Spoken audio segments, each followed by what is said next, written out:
you say booba, there's no H. It's We booba. are the live.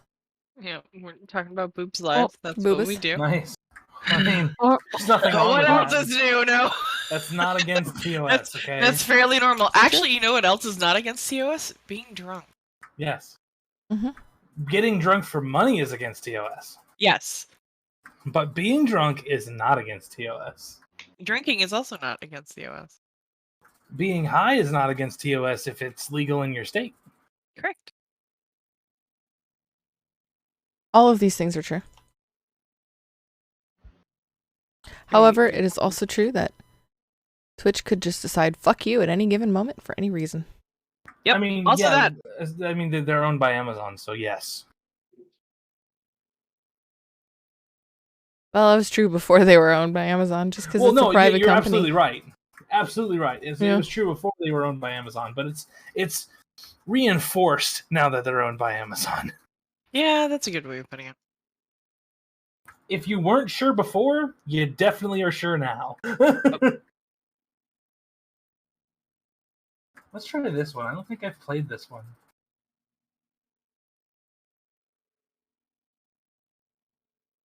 Mute tab. Go over here.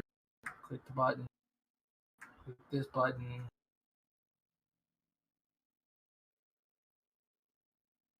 so, sis, I'll let you. Which one? We are inching closer to 500,000 shamrocks. Oh no. What happens then? We had critical mass. No, the one thing that I have for 500k is that Irish 1.0 returns for a stream. Because most everyone spends their points on stealing my goddamn glasses. That I don't typically have to worry about things that are above, like, I don't know, 50k. But then Demi, like, wanders by and she's like, by the way, I almost have 500k. And I'm like, oh, shit. No, the only thing that'll happen when I hit 500k is we'll start the counter to 1 million. Do I need to think of something for 1 million points? No, because I still wouldn't spend them. Okay. Wow. Sometimes you spend them to force me to fish for an entire stream. That's a thing that happens. Hi, Karen! I didn't Nice. contribute a lot of points to that one. There's still some. Ollie has started think the that- music. Shit's about to get real. I think the Maybe. largest expenditure of points I've had is one time I redeemed Captain Killjoy. Hi, Rocket. Thank you so much for 21 months. Oh, I need to open the multi-stream. Shit. Where's my doodad? Doodad-day? Diddle-a-dee-da-do-do. Quick, Bouncy, what's the original version of that song?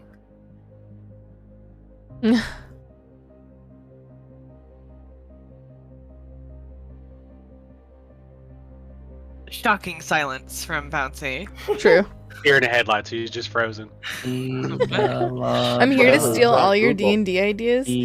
Well, Oh, whoa, hold on. You don't even know the name of the song you were singing? Oh my goodness. it's Deedle Deer Deer, right? No. Fabulous. First and foremost, the version he was singing is the hamster song. Second of all, the original version is It's from the Oodalolly. animated Oodalolly It's from the from the which one? animated Robin Hood. Disney Robin Hood. Yeah. Correct. Yes, that's it. Hmm. That was Demi's What? favorite one growing up. That I knew. Also, literally pause Although I Vox didn't Machina even episode I didn't 1 to even come watch, recognize so you that. guys Like, when have the a lot hamster to song live came up out, I to. had no idea that's what that was So Rocket. until Oh, go ahead. Sorry. just I think I saw a TikTok or something semi recently that was like, did you know that this song is also this song? And I was like, what the fuck? Apparently Rocket literally paused Vox Machina episode 1 to come watch. So we have a lot to live up to. Oh my god! Wow.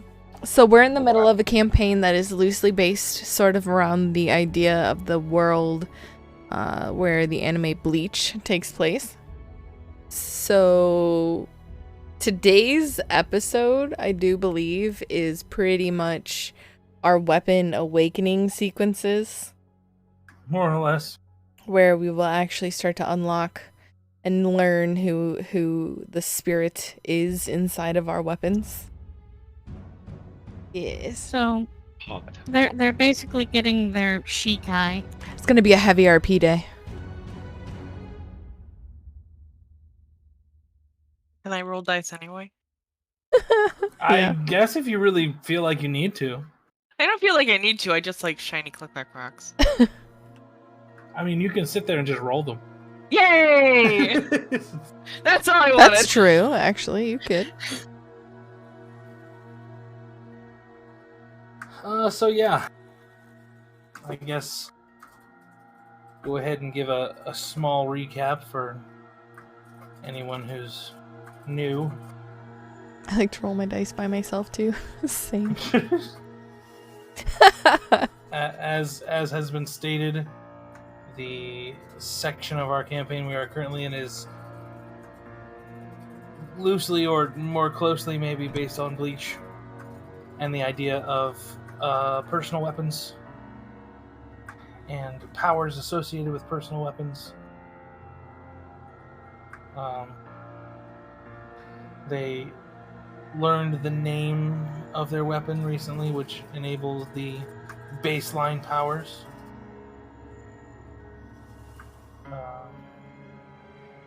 And today we are going through narrative sequences that most likely involve combat, but probably won't require too many rolls.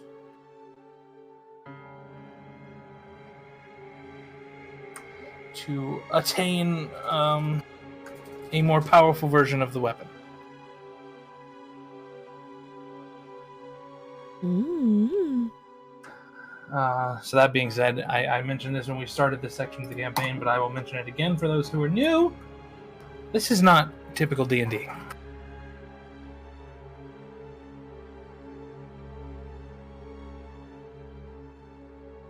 With all that being out of the way,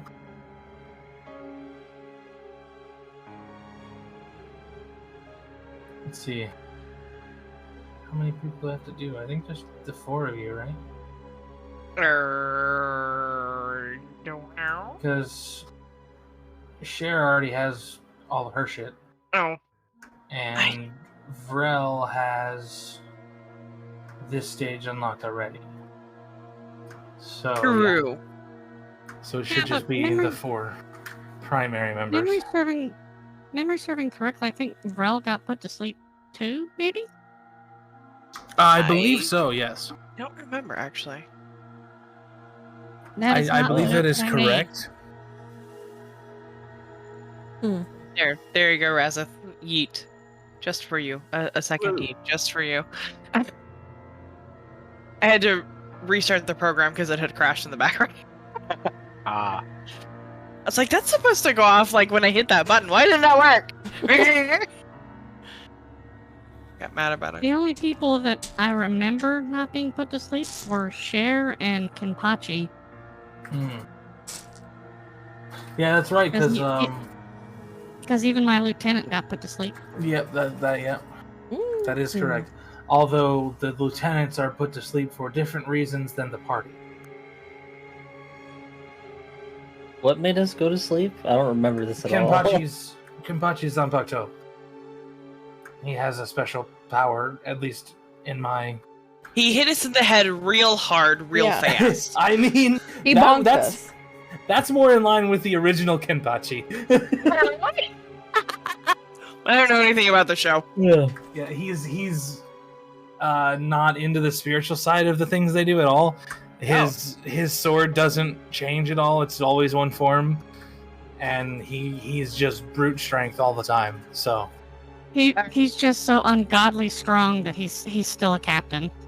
So he's Itadori? I don't know who that is. Demi does. My Hero Academia. More No. brutal, but there are definitely some parallels, yeah. But Kenpachi in the source material is much more brutal and more of like has the Goku mentality of the Saiyan mentality of I live for a better fight, a better opponent kind of thing. Okay. Which is hilarious because Bug and I are watching through DBZ, and it's. Whew.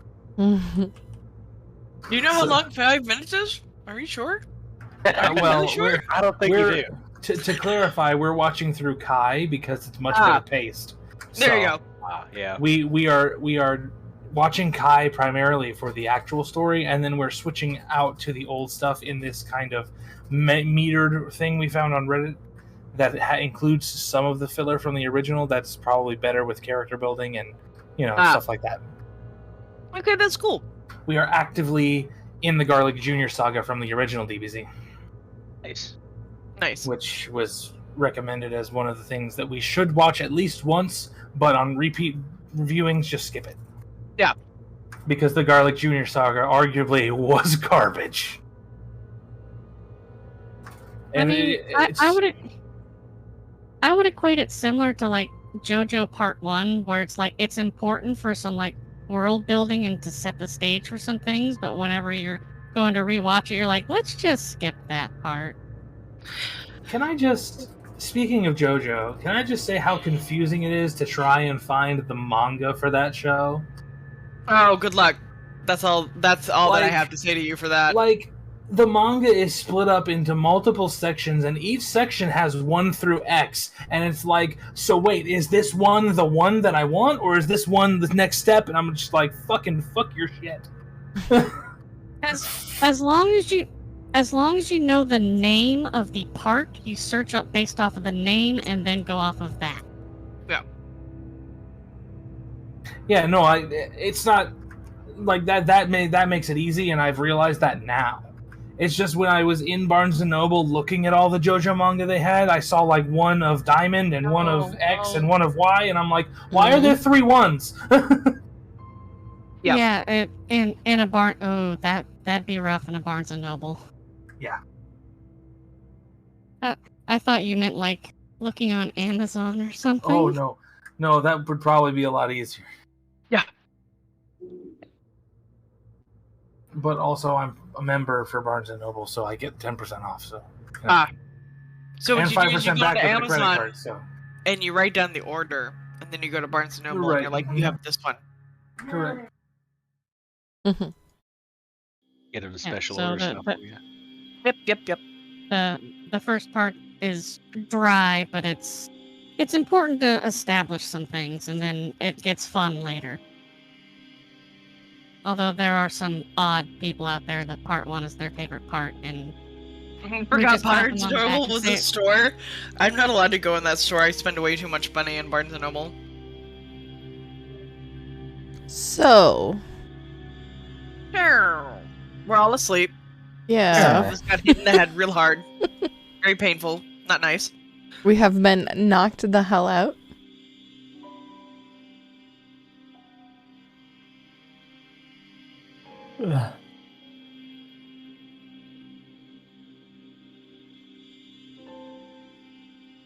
I think Collie maybe talked to Bug.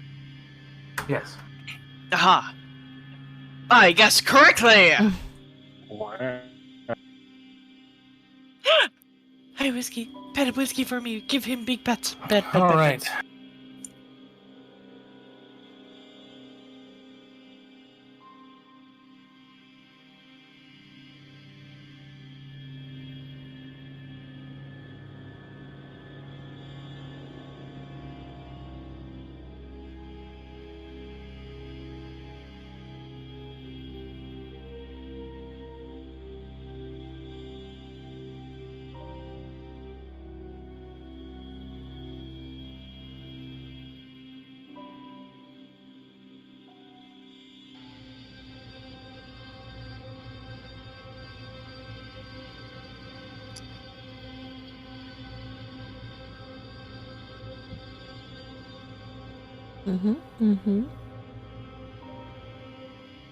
Why, yes, sir. Who wants to go first? I don't know Rolly. if Kali has some idea Okay. of an order he wants to go or something, so I was just waiting. Kind of, sort of. Okay. Really, the order isn't important. That's actually what I was talking to Bug about. I had her roll a d4 to see who was going to go first. Have them play rollies. And then she insisted on rolling a d20 to see if we TPK'd, and I was baffled. And I was like, how am I going to TPK in personal mental battles? And she's like, I don't know, make an outside force. And I was like, I could, but... Bug, why do you want us to die? Our brains cannot handle the Because Bug is very fond of the idea of a TPK, and I don't know why. not this party in particular, just any party that plays D&D. Got it. In any event, the dice have determined Well, Zen. this party is kind of being split into their own brains. So Yes. they're kind of ish. I have to open the multi-stream to see what the hell's going on in chat. Good luck. Is it? So for the other people, they should play rollies for it. They don't know how to play rollies. You just roll You a both roll a d20, whoever and rolls the whoever gets highest. higher Oh. wins. I You was watch, happy you watch that I Critical Role, don't you? I remembered the name. I get some credit for that. Look, I'm Yeah, stupid. it's okay? just rolling a d20 and whoever rolls highest.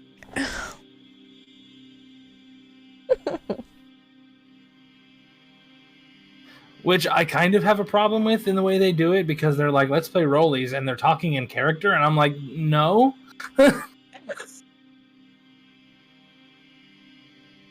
But, you know, playing hey, rollies. There was no d20.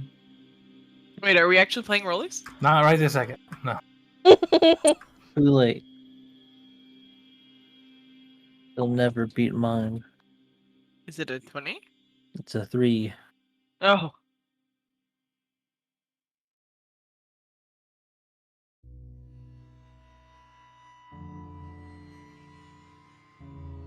Well, I managed is, to beat yours by 1. Is there a command in both chats?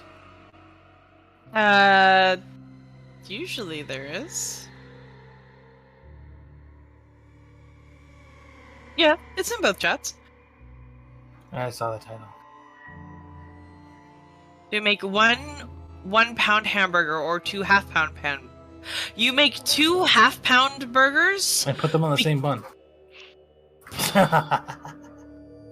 I mean, I was gonna say you eat one and then decide if you want to eat the other now or later. But sure, you could put them on the same bun if you really wanted. More surface area.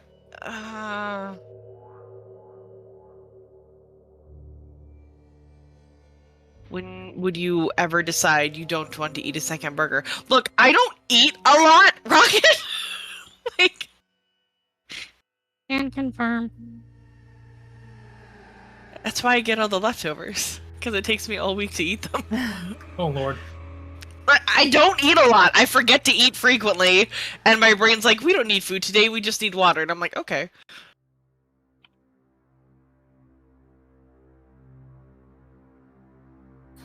Alright, so...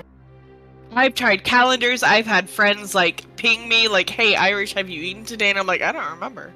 I'm not hungry, so I guess yes. Come to find out, it's just because I'm not hungry. It doesn't mean that I ate. I do that True. now and then. I did that yesterday. I ate breakfast yesterday, and I didn't eat a damn thing else all day. Yeah. Didn't even think about it until I woke up this morning starving. Yeah, normally, so because I sleep so much throughout the day, like my body's just not hungry. I'll eat like maybe once, usually once, maybe twice. Like if I'm at Demi's and I'm there for like an extended amount of time and I get to nap, she'll be able to give me lunch and dinner. But like that's like usually a 1 a week type of thing. I don't typically have 2 meals. And I make sure that the lunch is very light. It's like, hey, do you want a grilled cheese? And I'm like, oh, this sounds amazing. And then I sleep for like 2 hours. And then she's like, okay, so in a couple hours, do you want dinner? I'm like, maybe. I live on salads, so I'm always hungry. I would eat all the time. That's my secret. I'm always hungry. I make eggs and I eat salads. Hey.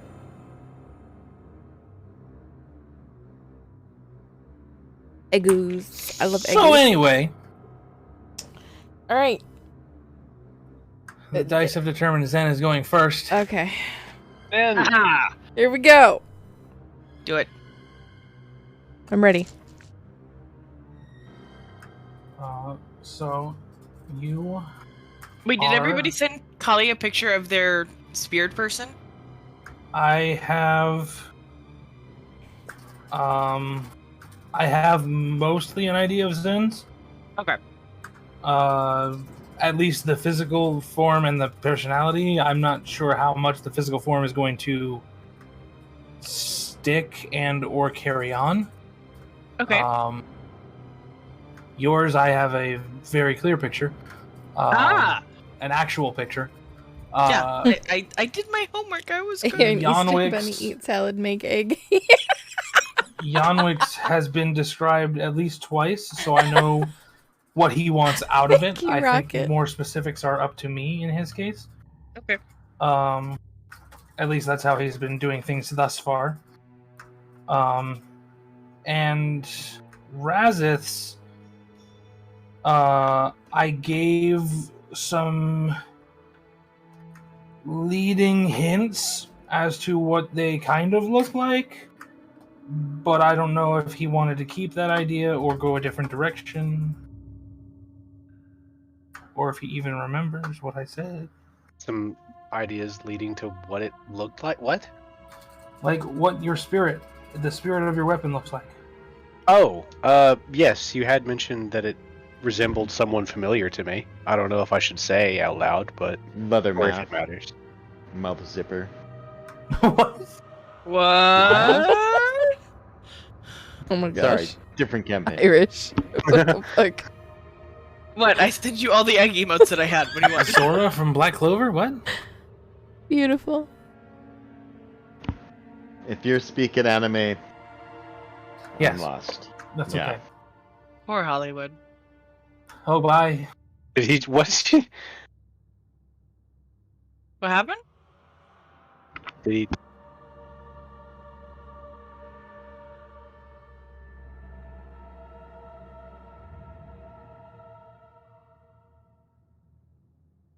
What happened?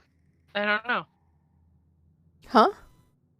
Who left? What happened? I think it was Willie. I think Hollywood. Oh, just- was it? It was No, Willie. it was yeah. Willie. It was It was Willie. Willie? Oh, it was Willie. I don't know this I was just anime saying. stuff. I'm leaving. I was gonna say, what the hell? I don't know this anime stuff, so I'm leaving. Boom, leave. Abandon the group. What the fuck has happened? I have those muted. I never hear them, so I don't ever know when anyone joins or leaves unless they say something. I While honestly thought I'm Hollywood streaming. just gave us a mic drop moment. No. That's the character I'm talking about, Hollywood. I DM'd you.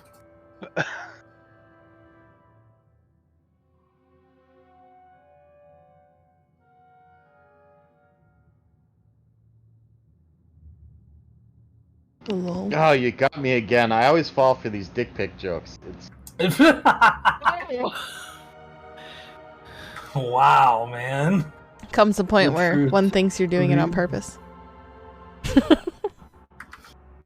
Here's your dick pic, guys. It's in Hell general yeah. chat now. Oh fuck yeah, but Is that that eggplant?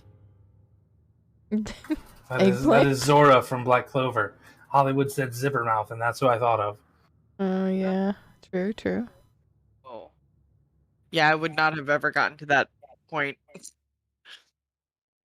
So, I did come up with one for my lieutenant if you need one. I just Hmm. I will need that eventually. But his stuff is a little bit different. yeah, I And know. I think- I'm just letting you know that I have one cooked up for whenever you need it. Yeah. You can like go ahead and DM it to me, and we can just discuss it later. I don't want to add an extra character who doesn't technically need to have an internal revelation monologue. I forgot that my own emotes get yeeted at me, and I just watched the shock expression on my avatar go by. Sorry. All right. So anyhow, Zen, Kali. you are unconscious, and you return once again to this field filled with obelisks of metal. Oh, I thank you, Virus. Thanks. And you sort of you know you're standing in this field. You open your eyes and you look around and take in your surroundings once again, and immediately you notice the lack of your spirit, whereas they were there previously just automatically. They seem to be somewhere else. They're here somewhere, just not in front of you. Okay. I can, like, sense them. Yeah, you Okay. know they're there.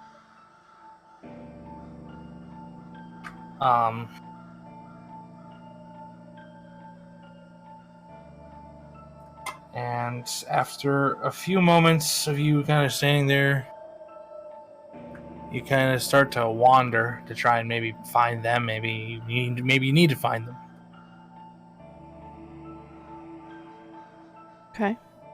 I'm taking a stroll. I'm walking around these metal obelisks and trying to see if there's anything interesting about them. Looking at them from all sides. Is there anything in particular you're trying to look for? Or just generally? Not necessarily. I'm looking for anything that stands out and or calls to me, anything that maybe shines differently or has an energy, any kind of pull to it or push.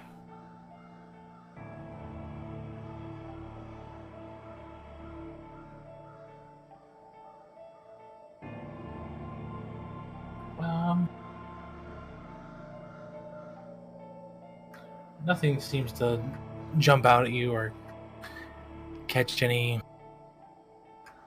meet any of that criteria. I look towards the sky.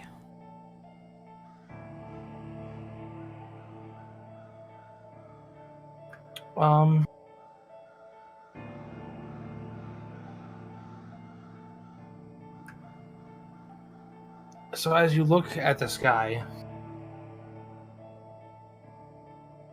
you look up and you see a blue sky.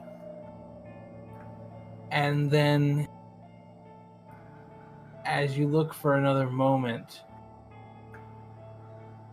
there's like a shift in the sky.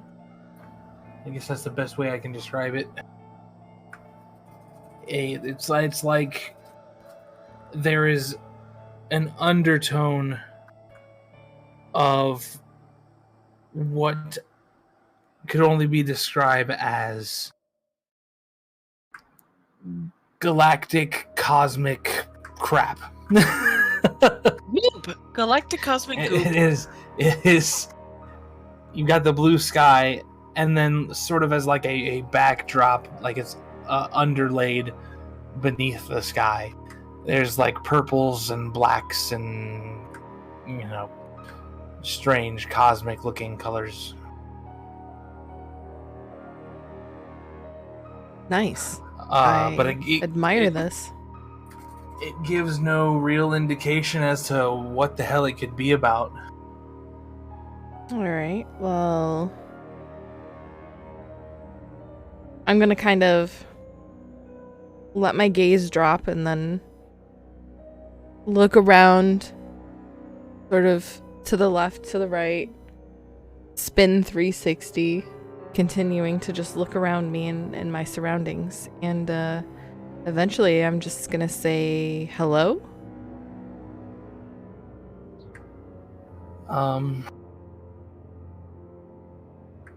You say hello, and there's sort of an echo to your own voice in this place.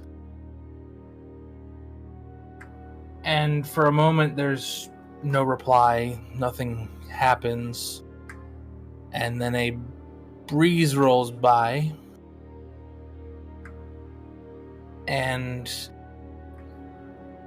from behind you, you hear a voice that you're not familiar with.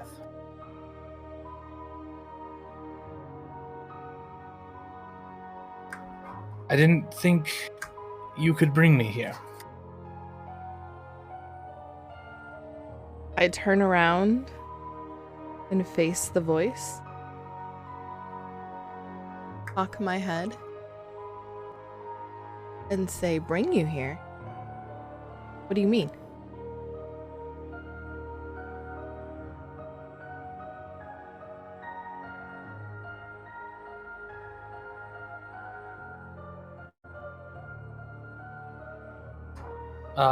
That is the figure you're looking at. Let me open this.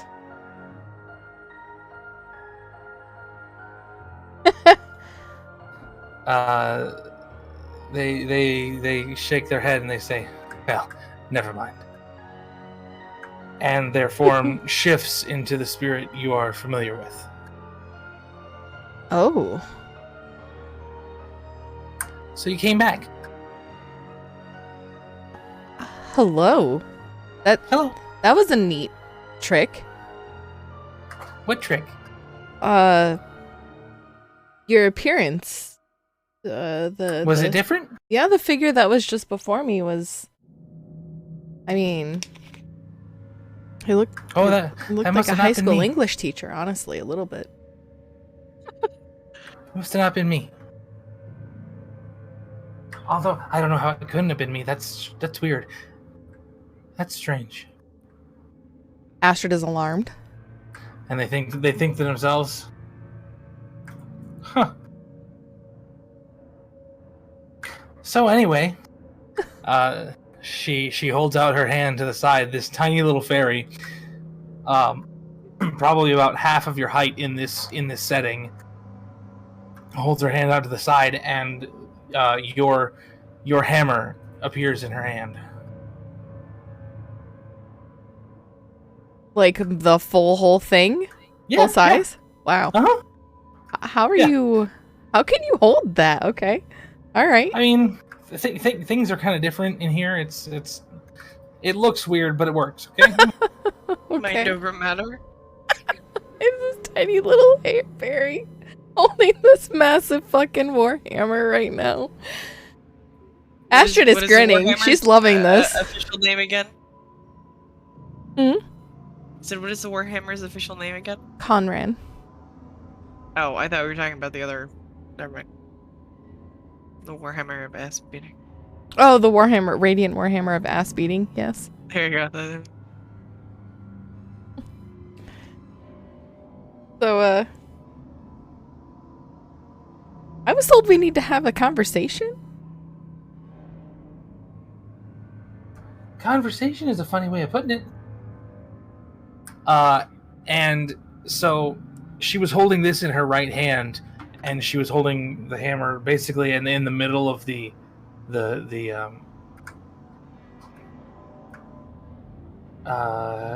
haft. Is that what you call that for a warhammer? I don't know. You The think handle. so? Say shaft. She's shaft. No, Ooh. E- no, that's what I was avoiding. I know. Nice No. shaft. Well crafted.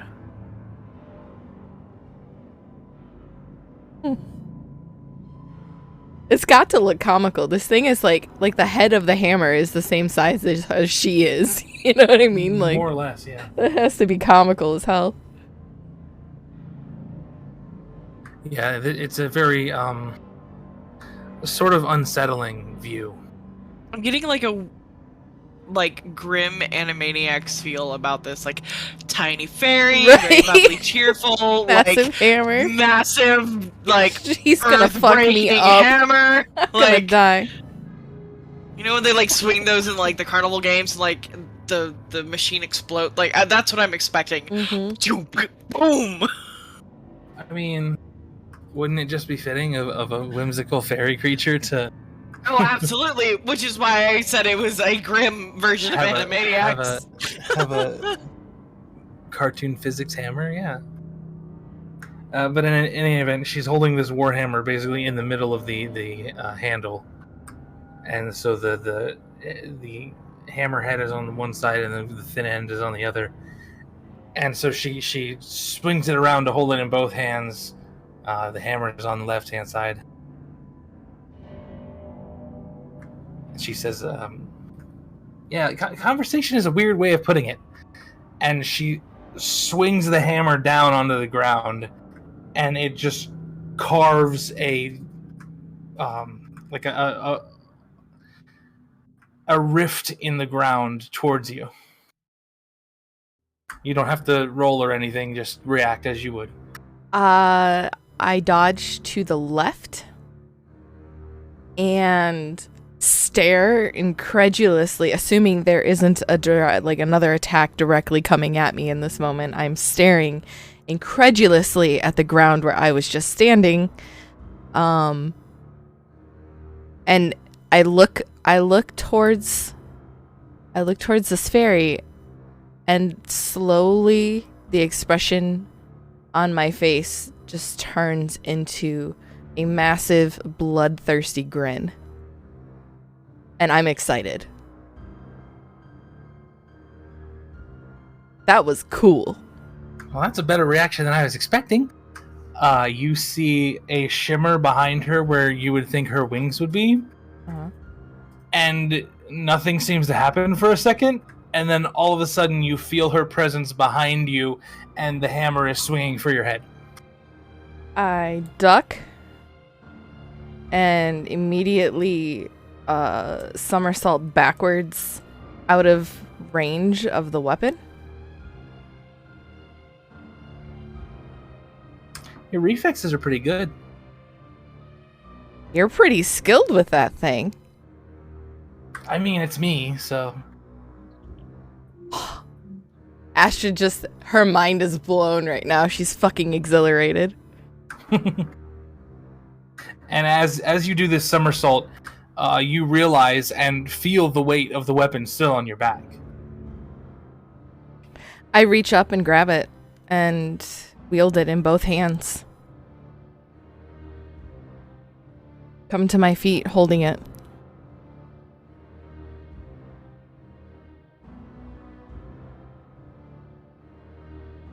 I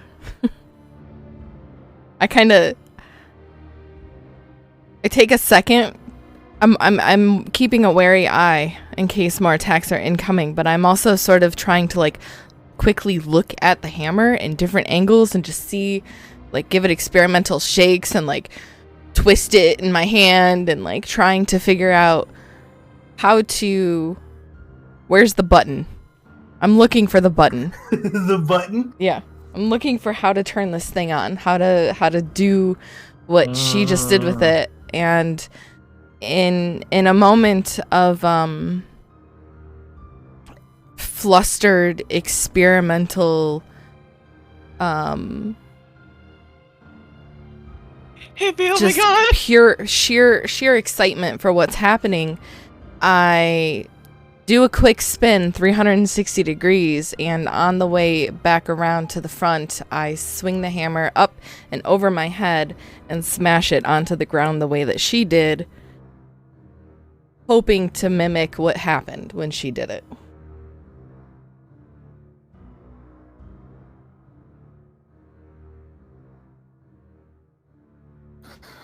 Okay.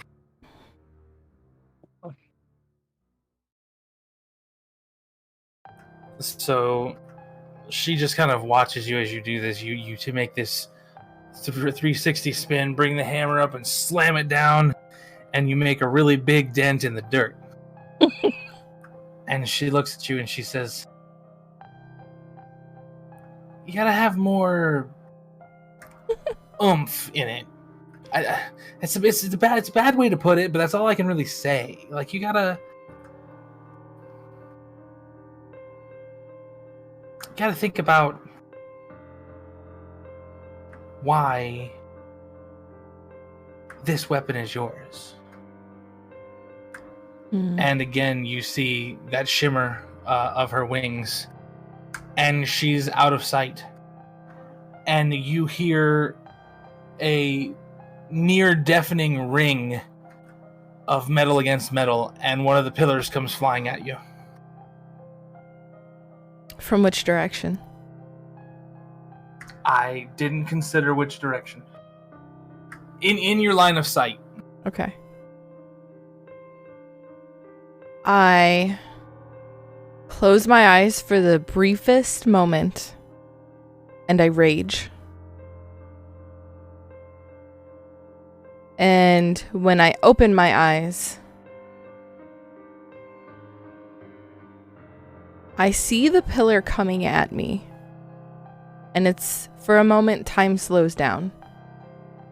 And I'm processing everything that she said. And all of a sudden, my sister's face flashes across my mind. With that sound effect. Yes, with that sound effect. Excellent. Perfection. So my sister's face flashes across my mind, and all of a sudden, I feel like she's right next to me. I feel like I have doubled in capacity, strength, and power because she's next to me. I'm not alone. My sister, my life's pilgrimage to find her, the fact that we somehow amplify each other, and are able to help hone each other's skills and abilities to be this incredible fighting force. Suddenly, I'm just infused with the energy, knowing that provides. And it kind of feels scary. It kind of feels like it's gonna overflow.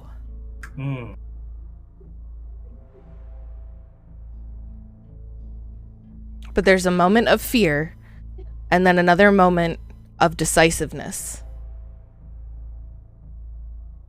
And I take my hammer, and I for a moment I'm just holding that hammer, and I'm really feeling the connection to it, and it's almost vibrating in my hands. And it feels like it's leading me as I perform that spin one more time, leaving the hammer lateral to my body, and turn around and basically bat this obelisk with this big ass warhammer. Excellent. Can you do the pose where, like, with the guys that, like, hit the home run and they, like, where they hold the baseball bat and they're just like, I'm so fucking badass? They put one hand on their head and then they point. Yes. This also sounds like your awkward teenage years. I mean, we're having an inner self reawakening party hippie. So honestly, who doesn't do that at teenage years? True. I think we're all gonna get a little bit personal today. Sorry, that came out a weird way. I gotta go.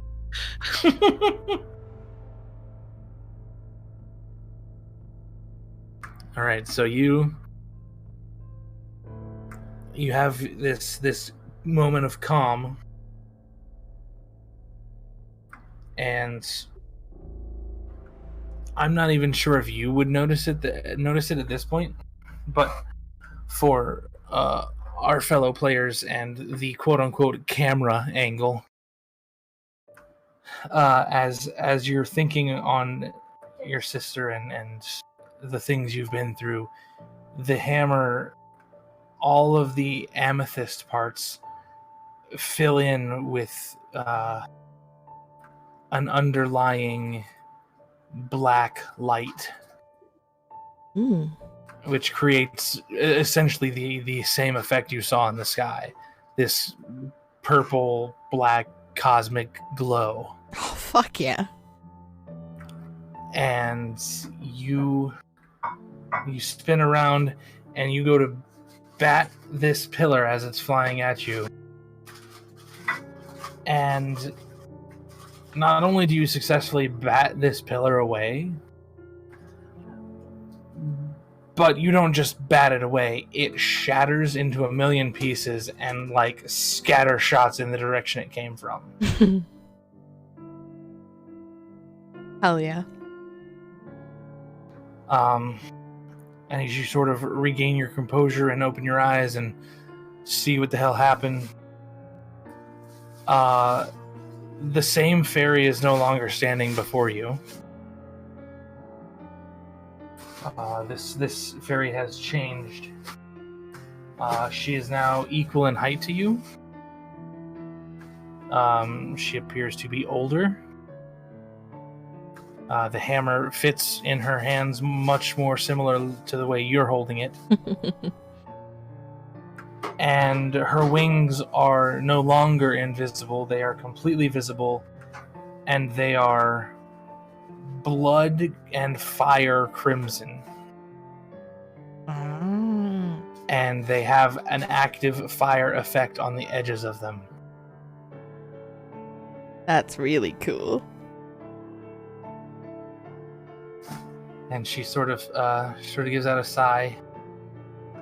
Well, you've at least found out part of what you need.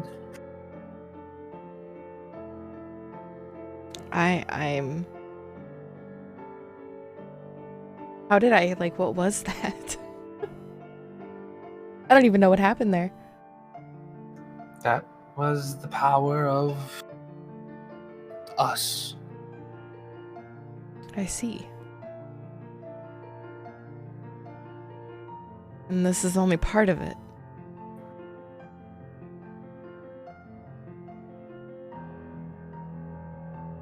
That is correct. Well, that was exhilarating. I feel like I need to smoke something. Do you have anything to smoke? I mean, she's got fire. All she has to do is roll something up, right? I mean, having a light does not constitute having a smoke.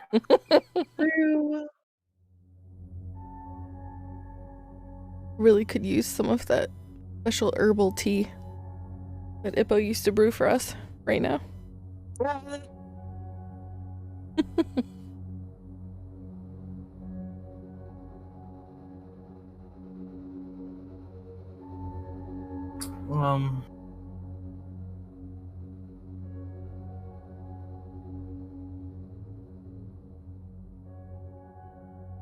So she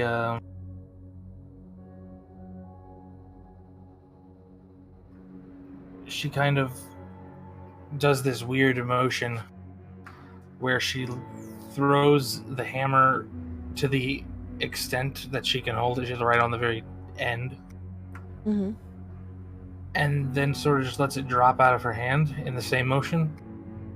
And it just kind of dissipates and disappears, and she returns back to her normal form, her little small form. Mm-hmm. She says, well, I don't think I have anything to smoke, but we could sit and talk. Yeah. I promptly pop a squat right in the ground wherever I'm sitting. Wherever I'm standing, I'm sitting there now.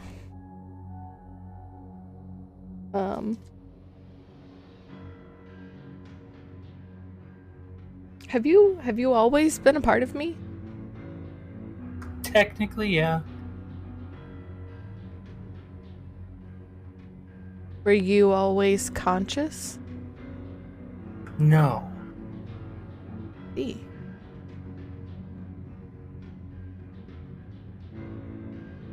I didn't technically exist until like you entered this world. It's sort of a part of this world that they have built in, I guess. I don't know how the hell that happened, but that's what it is. Oh, so when we got here, it was your birthday. I guess you could say that, yeah. Time for cake. Right? We didn't celebrate. How rude. Cake?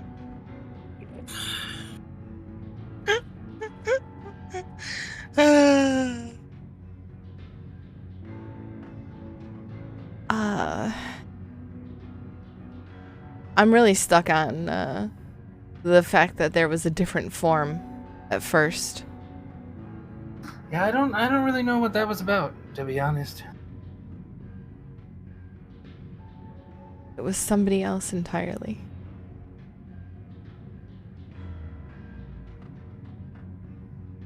Very confusing. Yeah, strange. Sorry, I'm like actually thinking about it, and I'm like, who the hell could that have been?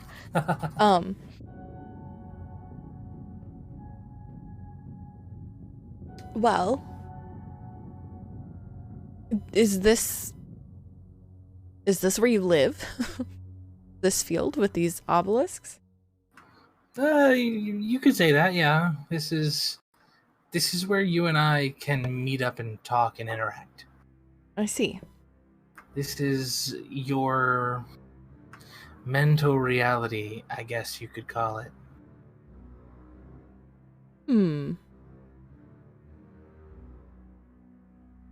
So, basically you can shape and form this however you want. That was going to be my next question. I don't know if it's like easy or if you gotta really concentrate on it, or I don't know. But that's the idea. You should be able to control what this place looks like with your thoughts, theoretically. I'm going to try. And I like close my eyes, and you can see I like squinch my face up real hard. Like that's going to help me concentrate. And I sit there and I think really hard and I concentrate on turning the field of obelisks into a big rolling open field with wildflowers everywhere. And then I open my eyes and see if it worked. So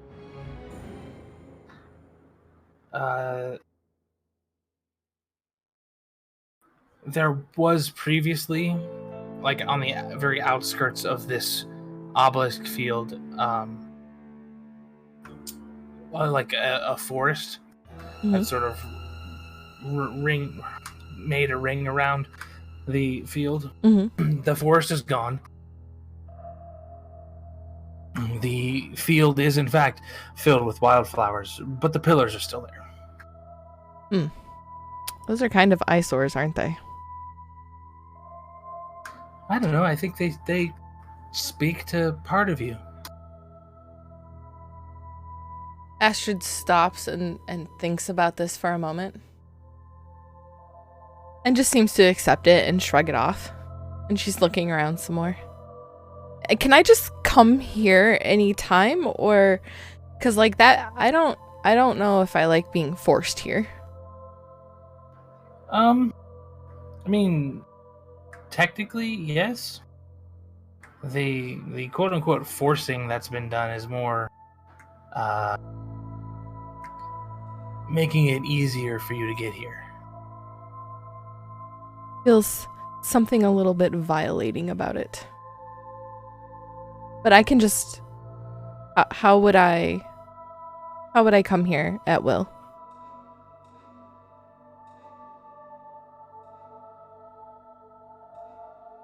I suppose it would just be about like meditation, more or less. Like as you're going to sleep, you can think about coming here, or if you're just kind of sitting around doing nothing, you could like meditate and be here. And then, Sure. of course, to reach the next stage, you gotta think about manifestation. But that's a whole nother box of chocolates. All of a sudden, Astrid's stomach grumbles. Excuse me. I think I'm a little hungry. Yeah, you probably used a lot of spiritual energy being here and us, fighting. At the memory of the battle, Astrid grins again. And she says, yeah, you're very, skilled with this weapon. I look forward to sparring with you and learning more.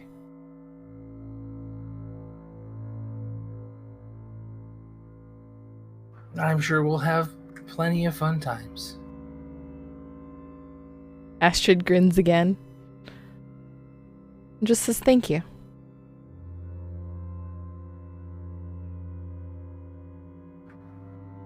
And yeah, she sort of smiles and nods, and that's where we will leave that one. All right. All right. Jacob, Yanwick, and Callista. As I guess we kind of sort of determined, each of you roll a d20 and see who gets the highest. Okay. I have Roll a notes to take. 6.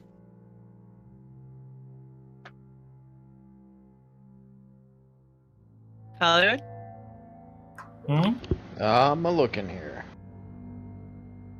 That would be a 1. Did I win? Ooh. I rolled a 17. Okay, I guess Callista it is.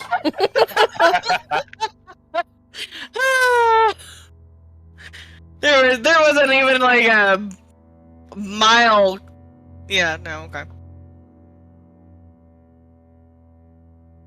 Yay for Can I add my performance dex? anxiety. Huh? No, you not add anything. Hmm. Well, what would adding your dex actually bring that to? Stupid. No, not that much. I mean, unless I was like an attack roll or something. I mean, it'd just be like a +5. Well, the next modifier. If I added my dex, it would be a 22. Ah, oh yes, right, of course.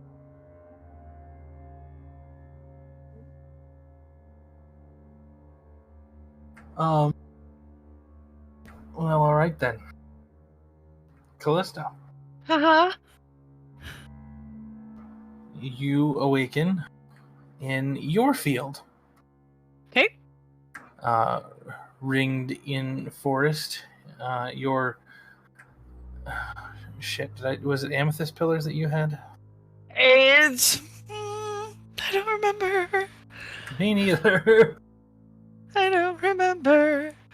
It's in my notes, but that's somewhere else.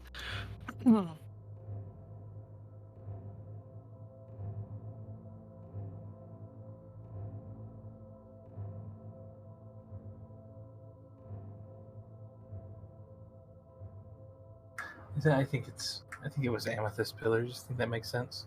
Mhm.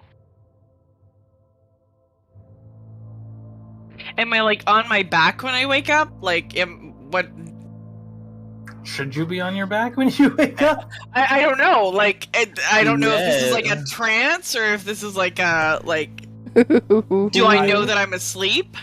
I mean, I'll say Zen, quote unquote, awakened in a standing position. Okay. I guess Callista's eyes are going to snap open, and she's going to quickly look left, look right, look around her. Kind of realize that she's been here before, but is confused as to why she's here again.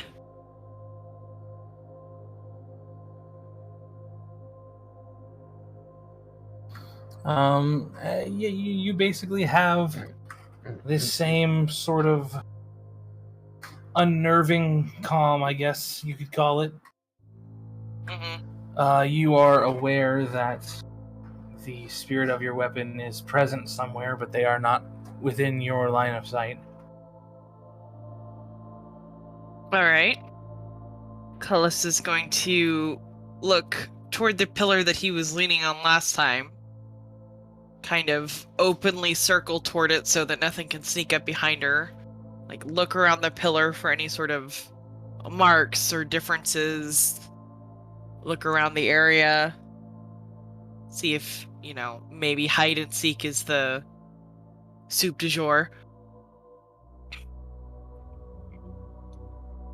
A decent amount of inspection. Everything seems to be just as it always has been. She's going to narrow her eyes. Give one more glance around the entire, the surrounding forest, and say, I know that you're here. Why are you hiding? You are greeted with a similar silence. For a few moments, a breeze rolls through. And from behind you, atop of the pillar, you hear, "Hi, who are you?" That's not the voice I recognize. Her eyes are going to snap up as she scoots back quickly to give space between herself and the pillar. There's what appears to be a little girl, a fairy maybe, sitting on top of this pillar. I don't know you. I don't know you either. And this little girl just hops down from the pillar and seamlessly shifts into your spirit.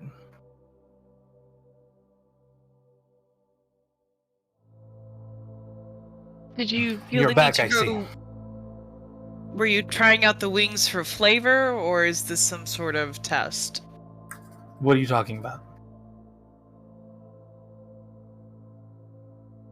Wings? What? You had wings, you were a girl, you were on top of the pillar, and you weren't you. I wasn't even here yet. Someone was here yet, and it wasn't you. That's interesting.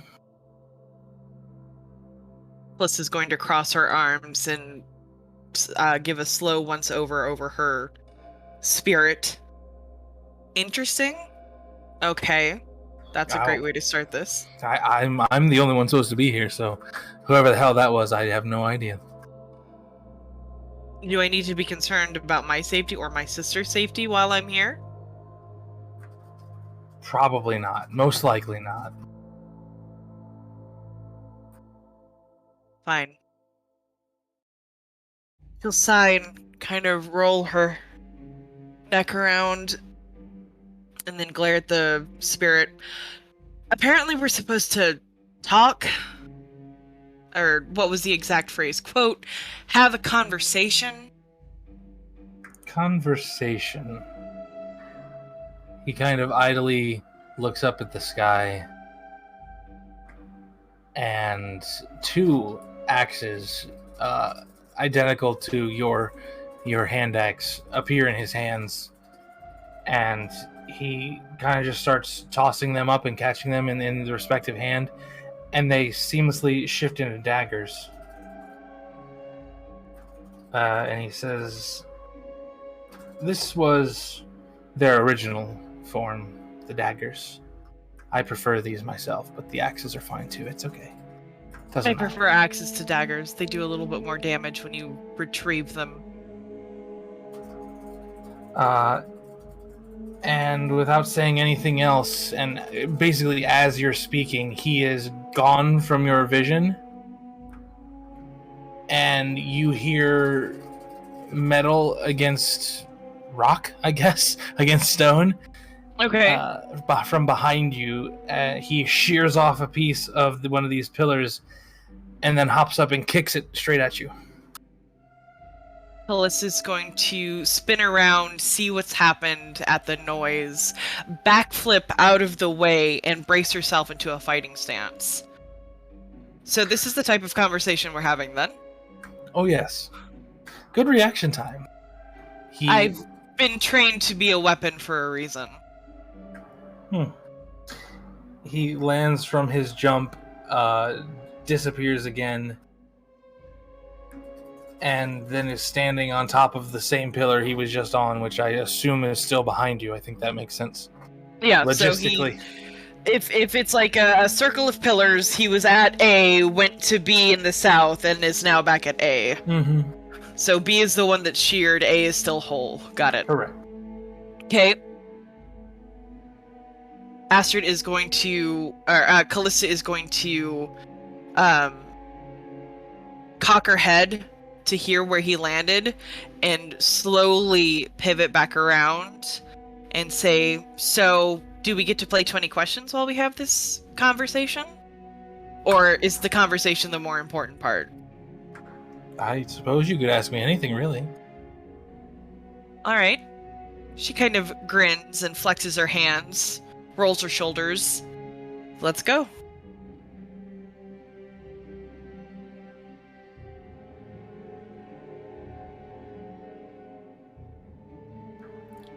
So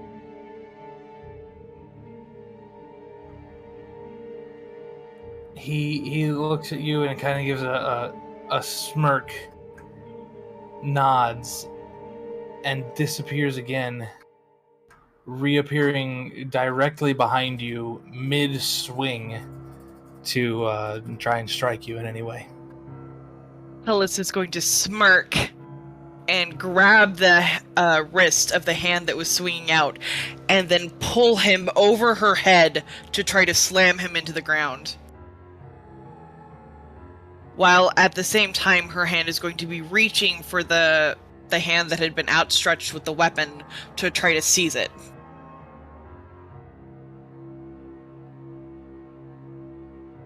Okay.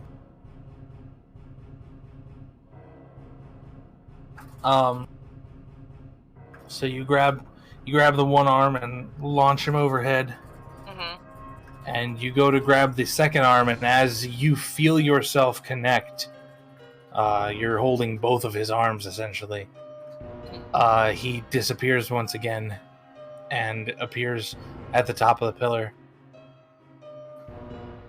You do have really good reaction time, I have to say. I mean, if it gets beaten into you, it's kind of a natural response. They made us into weapons, and then they separated us because they were afraid of the power that we held. I'm used to being underestimated and beaten for my strengths. So if I have to beat you too to prove my points, then it's just another mile in the day. Let's go. You don't have to prove anything to me. I am you. We are part of the same whole here. The fact that I'm fighting means that I still have to prove something. Maybe not to you, maybe not to me, maybe not to us, if it's you and me and we're all the same and buddy. But there's a reason that we're fighting here. I don't know if it's to get better, get stronger, get faster, to protect better, to do better. We're fighting for a reason, so let's do it. We are fighting for a reason. It is to get better, but you don't have to prove anything. Every fight is a proof. No. Proof that you survived, proof that you conquered, proof that something else didn't get you first. Sometimes you can fight just to fight. Only with my sister.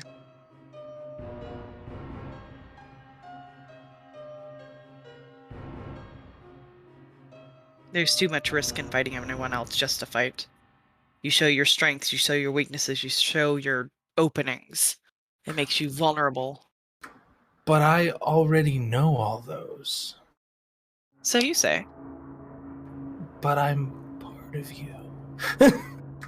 He is really perplexed now. He's like, I'm part of you. We exist as a whole, like... What proof do I have of that? You've appeared suddenly in my brain. I don't know where I am. I don't know why this is happening. All I get told was that my weapon has some mystical being in it, my spirit or something, and now I have to have a conversation with you. No one's told me anything. No one's proved anything to me. I'm just supposed to be listening to these people that somehow know all of this? I want proof. I've been through too much. I've seen too much to just take anybody at their word anymore, unless it's my sister. She's the only one that would never betray me. That is dangerous thinking. And at this point, he actually, the daggers dissipate from his hands, and he disappears, and you no longer feel his presence at all. And instead, Astrid walks out from one of the pillars. Alyssa's going to go very still. Why are you here?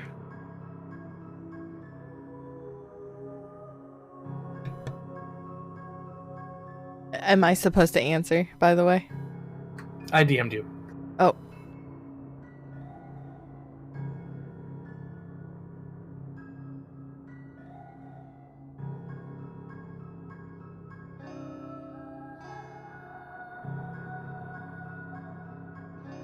Okay, alright, sorry. Say it again. Why are you here? I take a look around and I sort of note the similarities in her world and mine, and I kind of look at her and I say, I don't know. I think you summoned me. It certainly wasn't my intent. I wouldn't want to put you into any sort of danger. I look around. I don't think we're in any danger. We don't have any real answers, though. Some person, some man was telling me that he was me and I was him and we were the same. What is happening?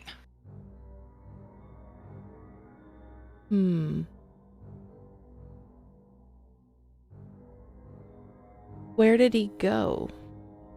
I told him that the only person that I could really trust and be myself with was you, and he said that was dangerous and then disappeared, and then you showed up, and I kinda, not gonna lie, expected him to be you, except you're you, and...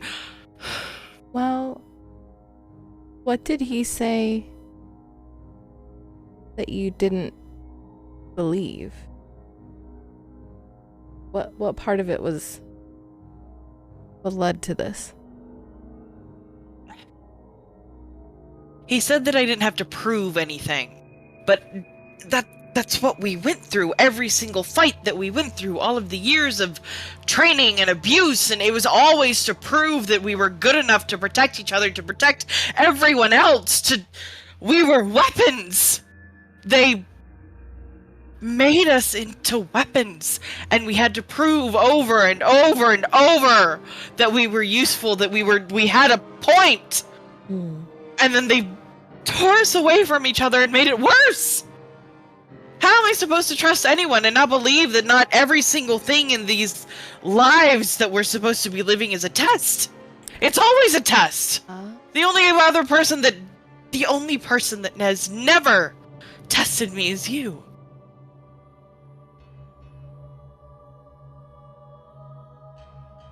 Astrid is... Suddenly her eyes become slightly unfocused. And it Callista seems like is shaking. She's somewhere else for just a second. As you shake me, I come back to you and I focus on your face and I smile, a very warm, very loving, caring smile. And I take your hands and I put them together in between mine. I squeeze your hands gently. And I look you dead in the eyes and I say, I'm sorry, sis. You're on your own for this one. And I turn around and walk behind a pillar and disappear. Callista falls to her knees, shaking. Not again, please. and you feel the presence of your spirit return. You can't always rely on just one person. I don't rely on her. I want to keep her safe. She's the only part of my life that's worth saving. Yes, but you can't do that if she's also the only thing that you trust. That can be used against you. As you've seen, that could have been me, that could have been anyone. I know.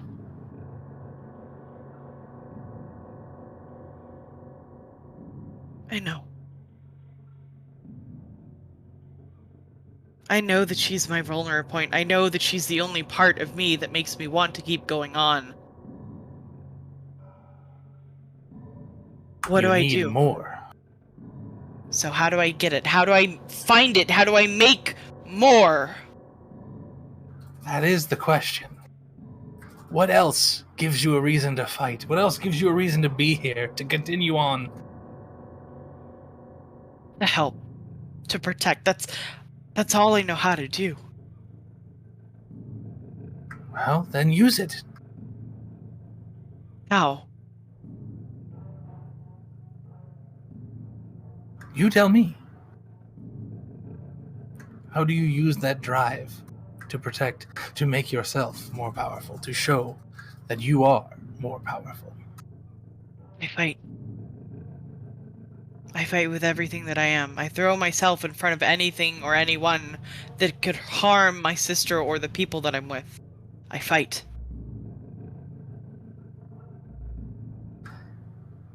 And everything around you goes very, very still. Whereas this was an animated place, like a place in the real world, it is now stagnant. Mm-hmm. As if everything has gone black and white. And your spirit is still standing where he was, but he is motionless. And from behind you, maybe off to the side, you hear the sound of metal scraping against the pillars. And you hear a very strange voice that sounds like your spirit, but is different. And it says, well, you're never gonna protect them sitting on the floor like that.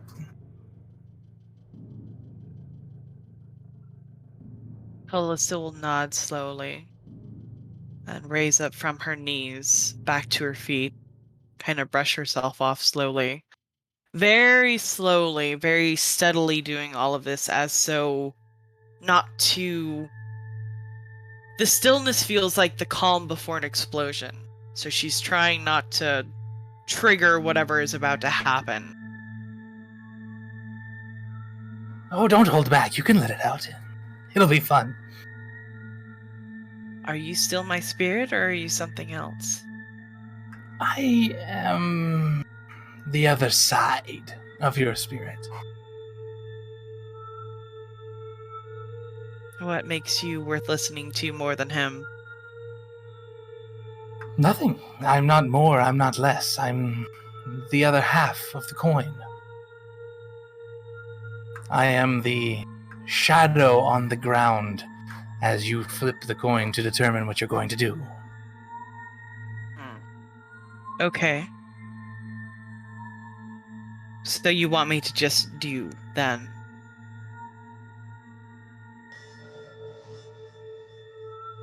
I don't want you to do anything. In fact, I want you to give up. Oh, that's never going to happen. So I can have this body and do what I want with it. Oh, that's never going to happen. She's going to flick her eyes toward the pillar that she suspects has the voice hiding behind it, and race toward it. This is my body, and my life, and my spirit. This is all mine. You can't have it. You can't have her. You can't have them. They're mine! And as you're rushing over there, you're holding this axe. And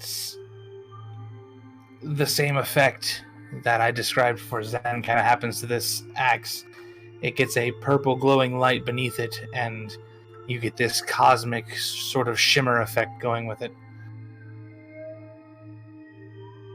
Phyllis is going to let out a shriek of rage, of the terror of loss, of the will to not give ground again, to not have to go back to being alone, of a fierce like protectiveness of the life that she has now, the people and the places and the everything that she has now, and her refusal to give it up.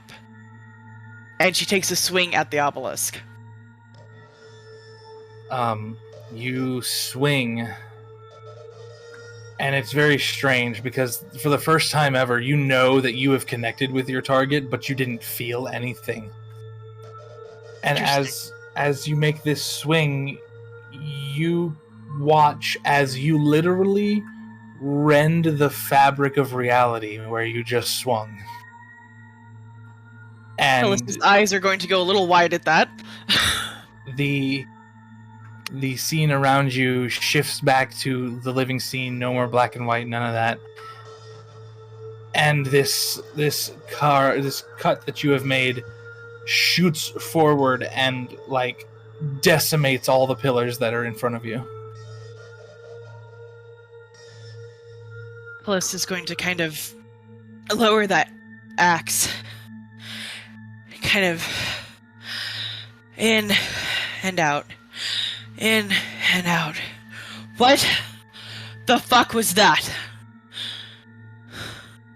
And she'll look at the spirit that is now, again, no longer in this silence and this deadness of whatever realm they're in.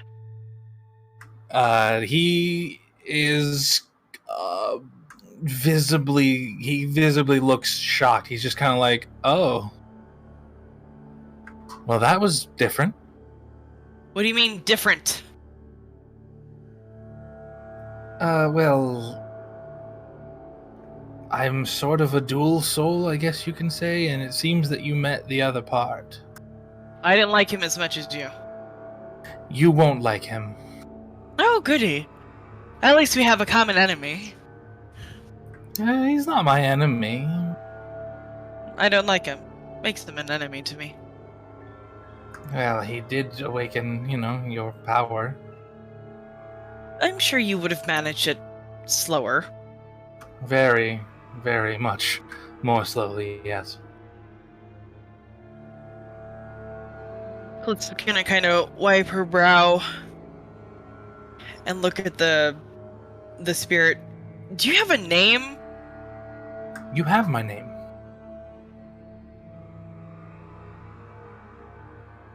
Callista's gonna blink. I do? Yes.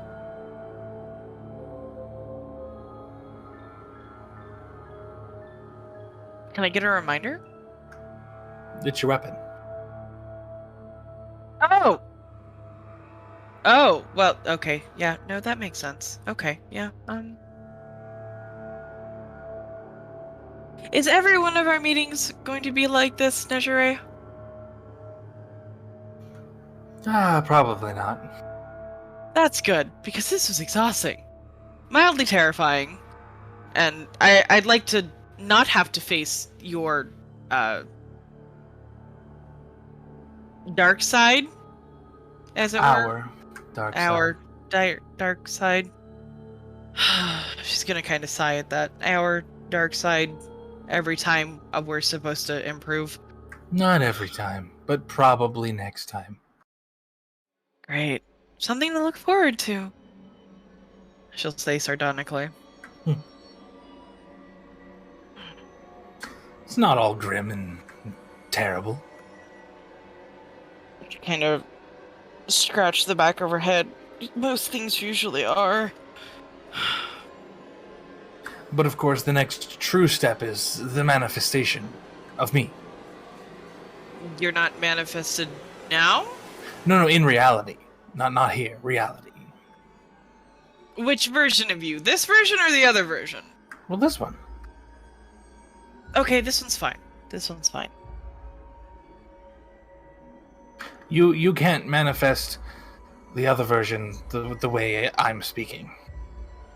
Great. Is that good or bad? That depends on how you do manifest him, I guess, is the only real way to say. Fabulous. Wonderful. Any tips for that? Or for this manifestation thing? How am I supposed to do this? For me or him? Both? Well, for him, I don't really know. I know that he is protecting you in one way or another to hopefully take over your psyche and control the body. But he did mention that a little bit, but that's kind of a goal that I don't want to go for. other than that, I don't really know. For me, we just have to bond more.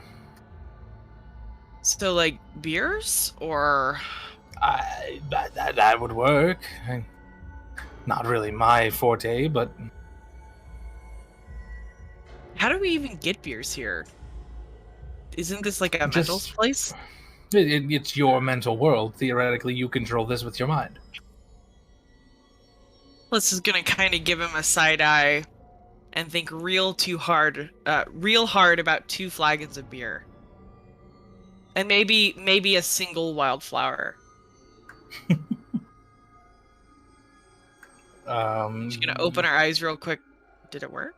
You both have flagons of beer, ale, or whatever the hell you want it to be. Cool.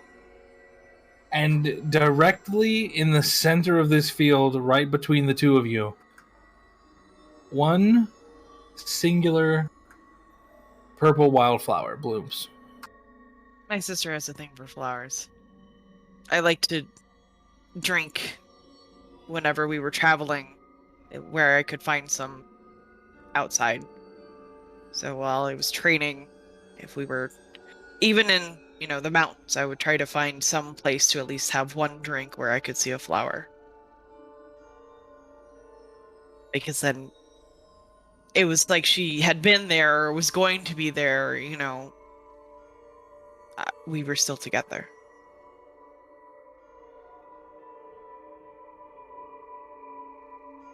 And she's gonna take a really, really big drink of that flagon. He's gonna sort of give a slight nod and hold his flagon up and take a long drink himself. And I think that will end that scene.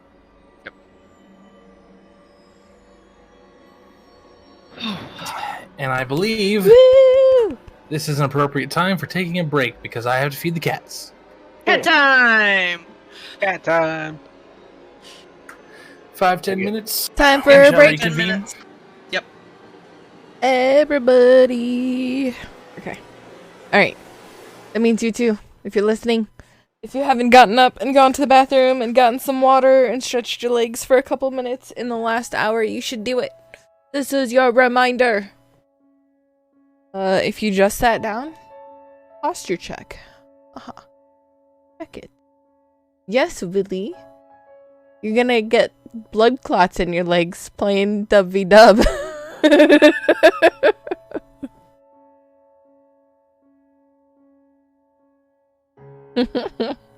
Oh no. That's awful. Alright, take break. Take break. Get water, go pee. Stretch legs. And BRB.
Oh, why do I have the hiccups? That's not fair.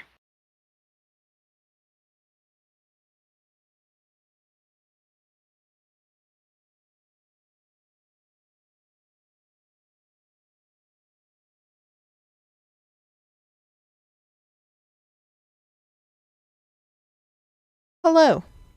Hello. I am returned. You are returned? Did you use the return spell? Yes.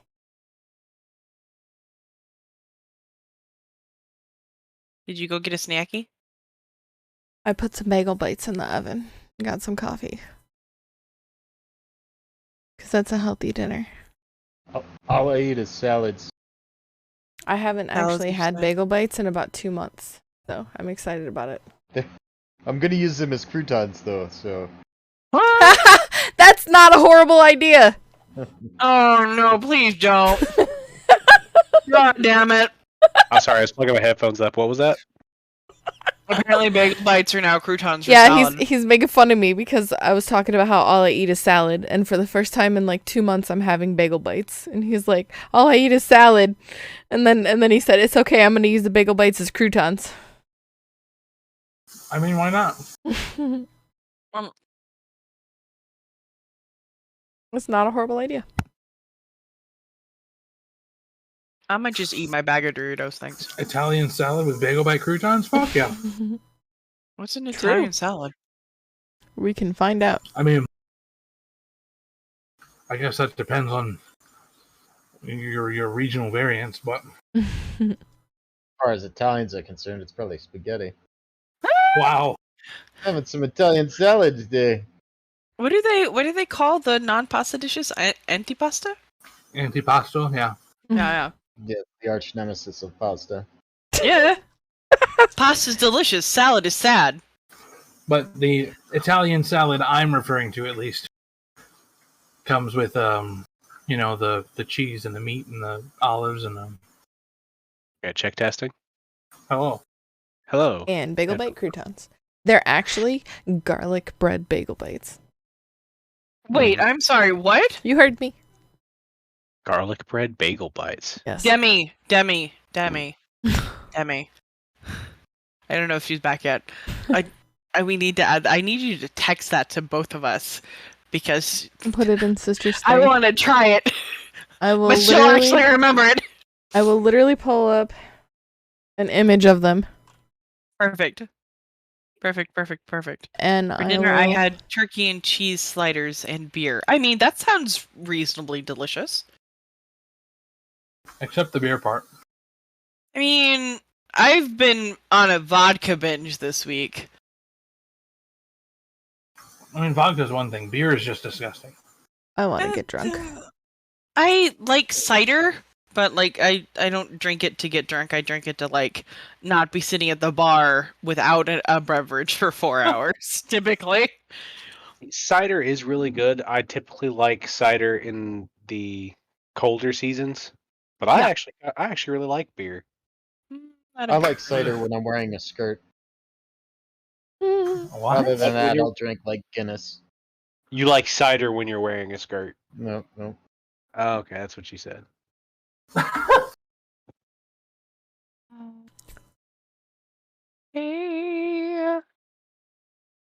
I find that beer tastes like fucking shit. Mm-hmm. It depends on And the beer. also that I have to drink way too much of it to get the level of intoxicated that I want to be whenever I'm drinking. Yeah, that's the thing. The way whenever I So- drink, like beer's not for getting drunk. Like beer's No. for hanging out with friends or eating with a meal or whatever. When I want to get drunk, I go to the hard shit. Like it's like rum. I do things like get like strawberry white rum and mix it with like strawberry lemonade and like Sprite or something. And then it gets me about as drunk as a beer does and also tastes amazing and not like shit. So, you know. I mean, I'm not going to shame you. Drink whatever you want. That's I'm the just option saying I'll I take. happen to like beer. I actually I like also shooters. like I like taking shooters. More than drinking a drink or taking shots, I like shooters, which is like mostly like a shot with a little bit of the mixer in like straight up in it so that it just tastes like the rest of the drink, but it's stronger. Drinking like too much volume is not good for me. I don't like it. I'd rather cut down on the mixers. I've determined that I need approximately 750 mils of vodka to get buzzed still, Jesus. despite not drinking for a year and a half. Living Wow. up to your name, all right. Hi. I used to tell people that I used to drink men to their own regrets, and no one ever really believed me. So I decided to measure this time, and I was like, no, it took me 3/4 of a liter of vodka. That's crazy. You give Yep. me 4 shots and I'm like, yeah, I'm nice and warm. Nope. Nope. And then Let's there are dance. people like me that the alcohol does nothing to. Yeah, so Demi's tolerance is even higher than mine, which is why she doesn't drink at all, because, like, there's no point. And it also doesn't taste good. There's been a couple of cocktails that I've had that you've enjoyed, but, like, not enough to, like, order for yourself or anything. I can make something Yeah, that tastes 'cause, good. Again, the refills aren't free, and Yeah. Look, it's all I just know- not worth it. Yeah. all I know is I'm not ashamed to say that I love fruity fucking drinks. Okay. Yeah. I make the That's shit right. that tastes real good, okay? It makes me happy when I can taste the alcohol in a fruity drink. So like, you know, you get a fruity cocktail, but then they double up on the booze. It's beefed up. Yeah. Oh yeah. That's the way to go. Oh yeah, bud. Oh yeah, but Oh, yeah. Don't you know? that Where- fucking where is that TikTok I from? sent you, Zen. Did you watch it yet? Beautiful. Did you So- watch that yet, Zen? What's For that? Black Death, it will get The you buzzed TikTok after that 1 Bug and told me to after send 2. you? I haven't opened TikTok in about 2 weeks. So when I do, there Oh. will be a whole bunch of surprises for me. Okay. It's a ritual for me. Trust. I don't know why I do it this way. I just ignore That's it for okay. a while. And then when I open it up, I have like 125 TikToks from Bug, and I'm like, yes, I have an hour to just sit here and watch great TikToks. I don't think I would want to drink something called the Black Death. Um, Don't try anything once. What about a flaming Dr. Pepper? That had that sounds before. great. It's actually a lot of fun to drink. Yeah. A lot of fun to make, too. It's not great whenever everybody else is so slosh that they almost set themselves on fire, but yeah. Yeah. It's a party starter drink. is Yeah, what it is. so unfortunately, when you go to the beach house for the weekend because it's, you know, Christmas or New Year's or the 4th of July, typically everybody starts like 2 days before you get to the Flaming Dr. Pepper. It's a bad plan. oh no.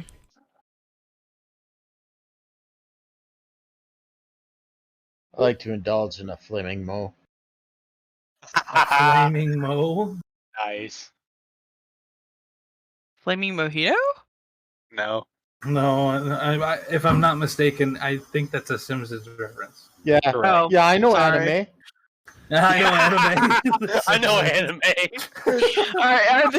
Are the Simpsons considered anime?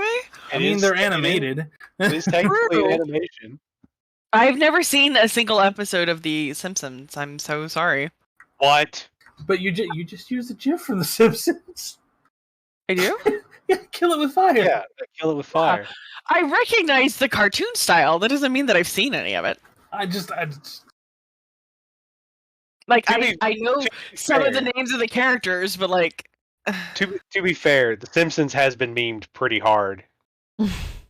I think at this point you don't actually have to know anything about The Simpsons, or you've never had to have watched The Simpsons to know stuff about it.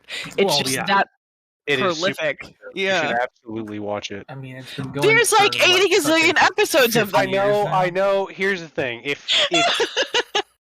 if you really want to give it an honest shot and try it from the beginning, just watch the first 10 episodes or 10 seasons. But if you don't want to go like, seasons?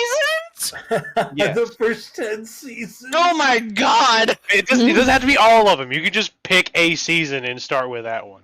Jesus. Okay. But when I actually went through to watch all the season, all the Simpsons episodes, I went through very first episode, very first season, and watched through all the way up through like season 9.5, whichever one that episode Jeez. is that they considered as the end. Going all the way back in The Simpsons is not really.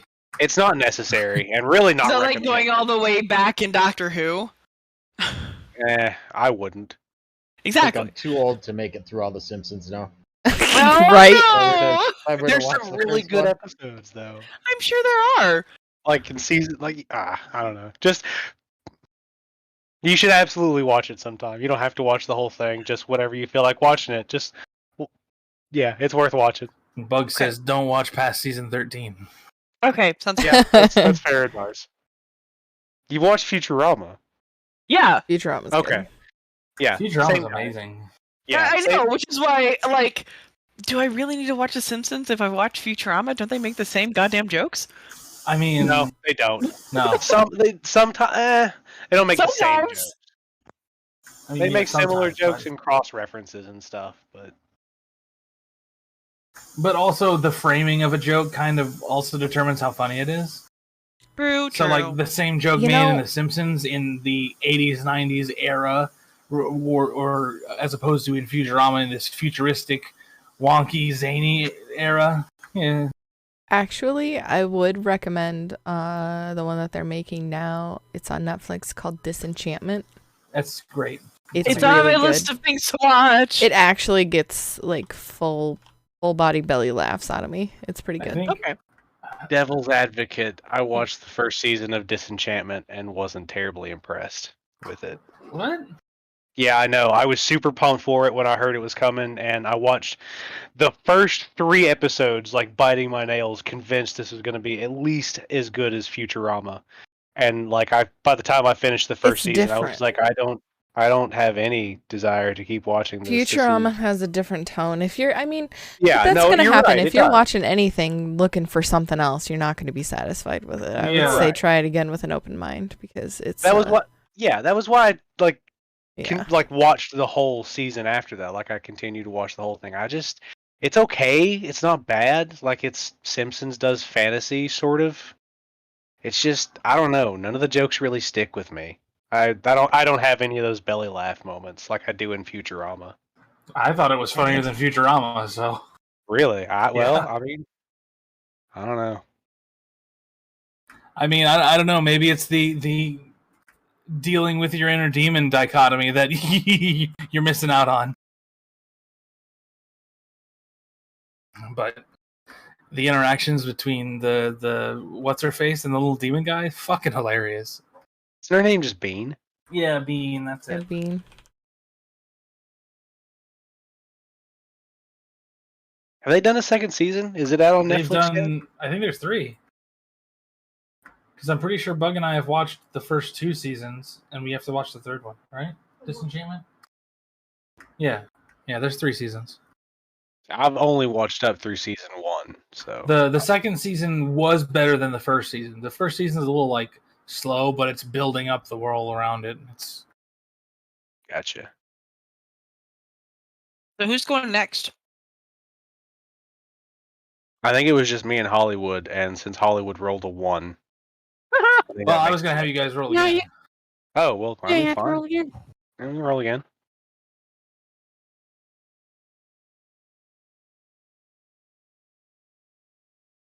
That was a solid 8. 18. How'd I work? I Ah! redeemed myself. Okay, now I have to get into more experimental territory. Ooh. I'm not as intimately familiar with these 2 spirits as I am with Zens and Irishes. We did good. I don't know that You I did made well. my I don't know if I made my spirit happy, but I tried. I mean, Were you satisfied with the resolution of what happened? Me as a person? Totally. Well, Calista? then. Not sure. She's still feeling things out. Well, That's kind of her, though. she will be. That's the point. You're supposed to feel things out. All right, That's kind Yanwick. of the point of the exercise.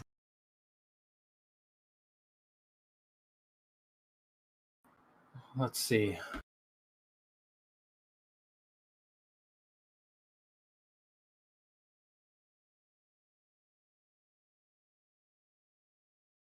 I had an idea for where I wanted to go with this, but I don't know how.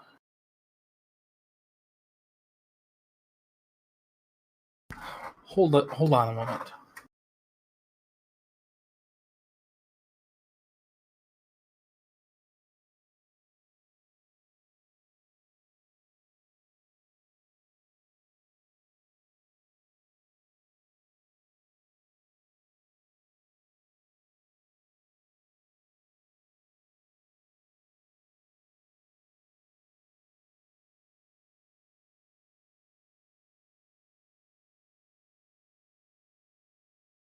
Loading character data.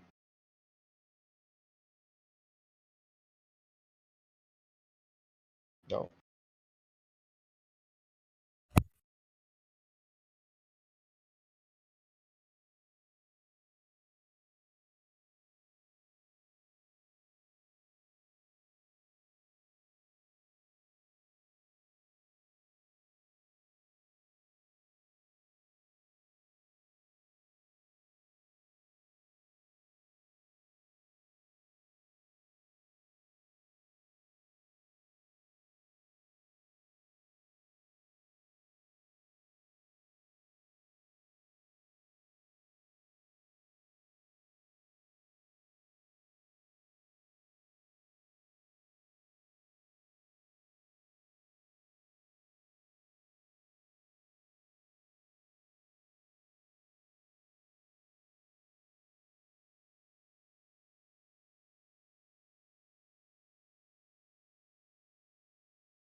Got awful quiet all of a sudden.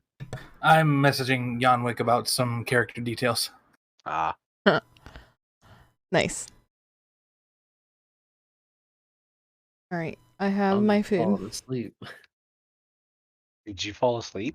Bouncy's always No, I asleep. am. I'm like really tired right now.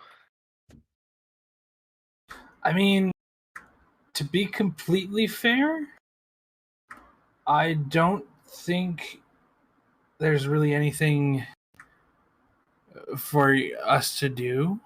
I think I'm going to end up ending after the 4 party members, and then you and I can hash something out later. So if you want to like go and sleep and do your thing, that's totally okay.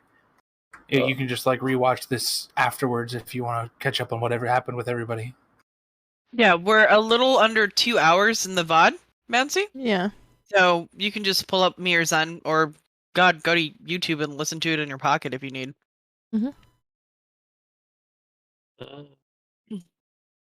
They'll be Okay. up tomorrow. I'm gonna do that because I need to sleep. I have work tomorrow. Damn it, get That's you some fine, sleep. man. Get some sleep. Good night. Good Good night, Bouncy. Good night. Good night. So if we start talking about him right now, do you think he'll start watching later? So You probably have like a 2-minute window. Because Alright. I I said don't even we know were a about little that. under. Let's Yeah. do it. Everybody air your grievances. Bouncy. He's a really cool guy. He makes fun characters. He can't stick to one to save his goddamn life, but he does make fun characters. Right? Multiple character personality disorder. What is that? DID? Differential identity disorder? Dissociative identity disorder. Mm-hmm. That's the one. I was close. I pulled that from a long time ago. I get partial credit. D&D and D&D.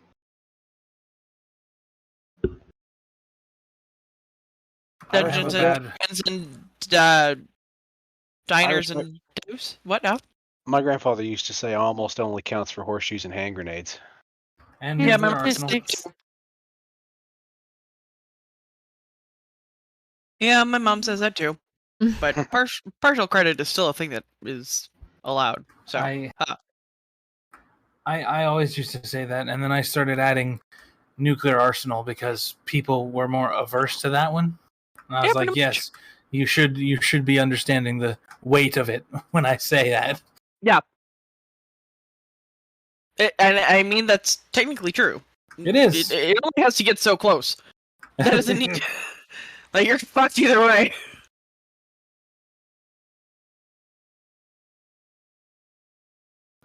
All right, so Yanwick. Sir, yes, sir. Oh, the music's gone. Oh, That's the theme. Poop. It is. We need dead the Yanwick silence. theme. The Yanwick theme. hurry! Pull up the Lord of the Rings soundtrack. Greatest American Hey, the hero JoJo soundtrack. theme. Believe it or not. Believe it or not, George isn't at home. Oh, wrong version. Sorry. I don't know the reference. I'm sorry. Greatest American so- hero. The original was used as the theme song for American Hero. The Oh. original song, "Believe It or Not, I'm Walking on Air," Oh, and it was reused in Seinfeld as George's answering machine. Oh, yeah, I Believe remember it that, or yeah, not, yeah. George isn't at home. Where Mm. could I be? Yeah, it's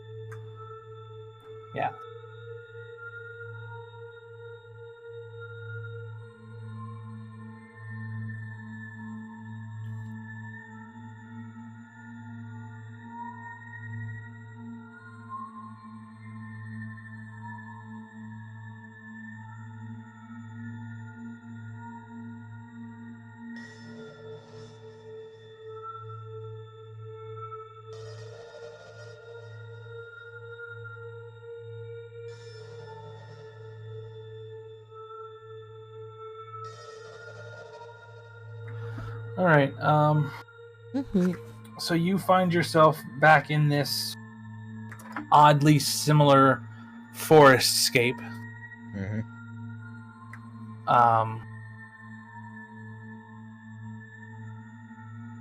And contrary to the last two, your spirit is standing there waiting for you. But they are currently turned away from you.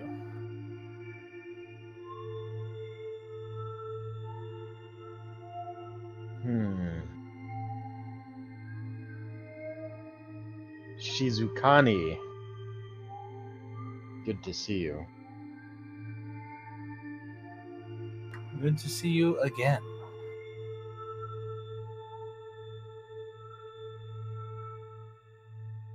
I was told we needed to have a chat. Yes, a conversation of sorts. They turn around and their face is sort of blurred. It's not a definitive face at the moment. Mm-hmm.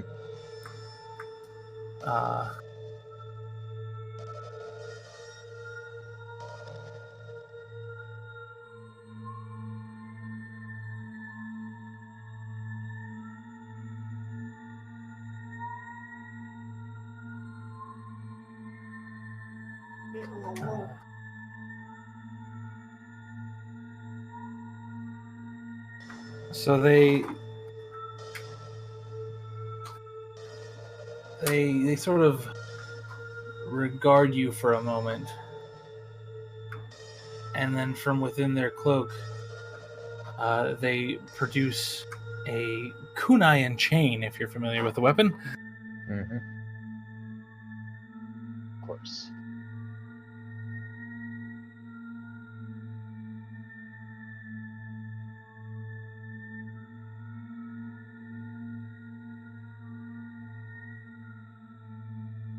and Are they we say, skipping rope today? "What? Said, are we skipping rope today? No." What are those old rope skipping songs?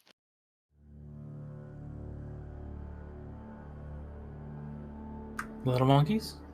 The only one that's coming to mind right now is Cinderella. Cinderella, dressed in yellow, went upstairs to kiss her fellow. Made a mistake and kissed a snake. How many doctors did it take? Then you start counting. Oh, A little different. so yeah, they produce this kunai chain, and they say to you, "It is a conversation of wills, we'll say."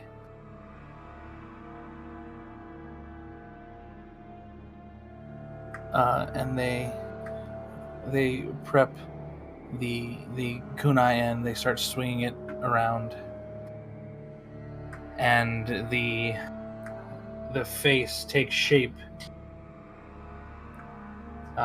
into the person you most closely trained with back at home.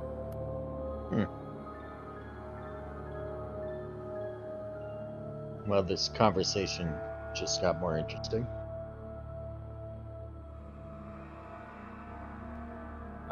And just from where they're standing, they launch the kunai toward you. Okay, I suppose I will draw my short sword and parry it away.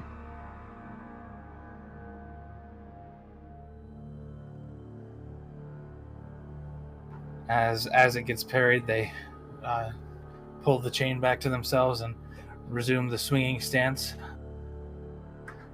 Perhaps this isn't the weapon I should use.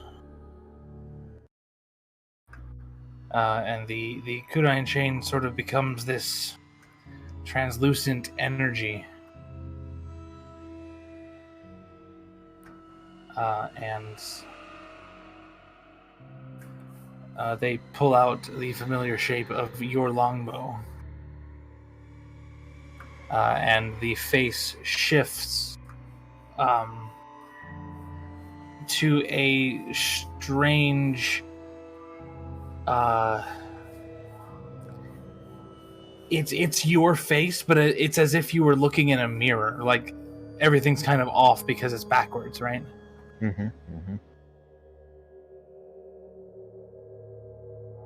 And they knock 3 arrows and shoot all 3 at you on the same strike. 3? Yeah. Triple shot. Multiple arrows in the same shot, you know? You know what's Alright. funny is I expected this to go. You always do something a little different. I expected 1 arrow to come at me. I was gonna knock 2 and hit 1 arrow, and the other one would continue. But you upped the game in 3. Now Can you you gotta do knock 4? Can you do that? Is that feasible? I don't know how they would fire, but you could knock them, sure. Okay. I will fire 27 arrows to beat your 26. Technically, Ah. you'd have one between each finger. That We could do seems 4. real difficult. Like, I'm just imagining trying to, like, hold those and pull. Robin Hood did it. Okay, well, Yanwick isn't Robin Hood now, is he? No, he's Jan Wick. It's true. Correct. John True, Wick true, doesn't have That's eyes. true. And then... oh, no! Alright. This is my second thought.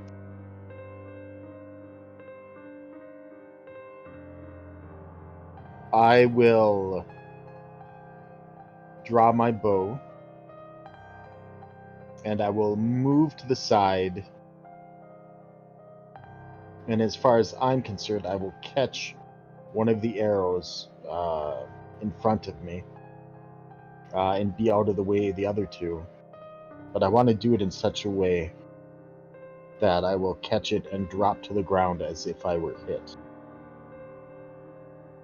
Okay, sure. Like a fake out? Yeah. Okay. Yeah, like he That got... sounds like that sounds like a roll for deception to me.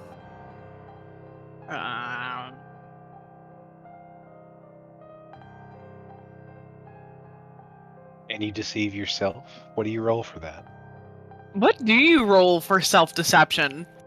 Well, I'm proficient in deception. Yeah, but wouldn't your spirit also be? Well, like they know who you are, but they're not going to know what's happening concurrently. Necessarily. Like there's some things that they can know and some things that they won't know. Yeah, that requires an insight check. Okay. They're not omniscient. It is a personified portion of a personality. Okay. So yeah, you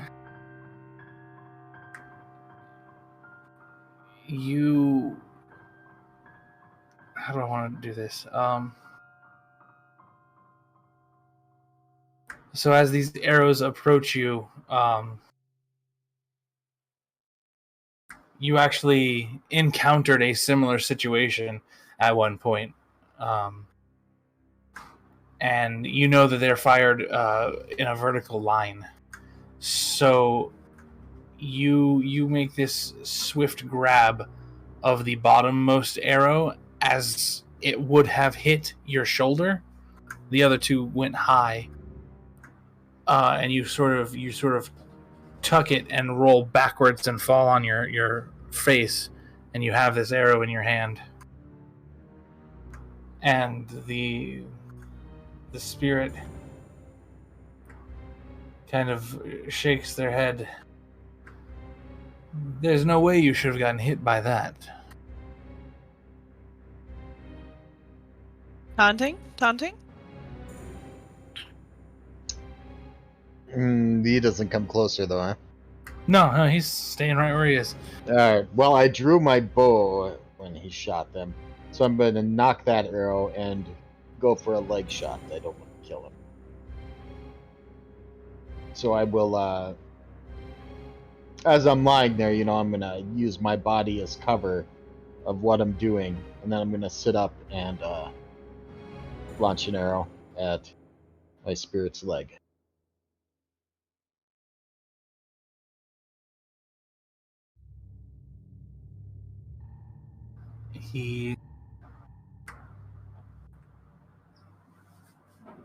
They almost, it seems like they aren't really watching attentively as to what's going on. So you get this arrow off going straight for their leg, but then right at the last second, like you probably thought you connected and then knew you didn't, as you see their form not walk or move, but like ethereally shift out of the way of this arrow. Now there's a trick I'd like to learn. That is possible.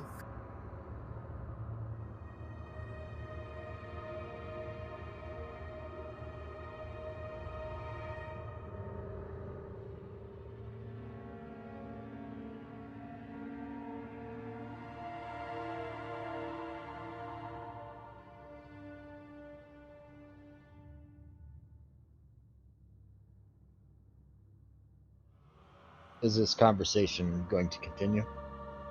Yes, hold on. I'm DMing you again. Oh, yeah. Well, I was asking him. more than you. Oh yeah. I'll get there in a moment. Mm-hmm.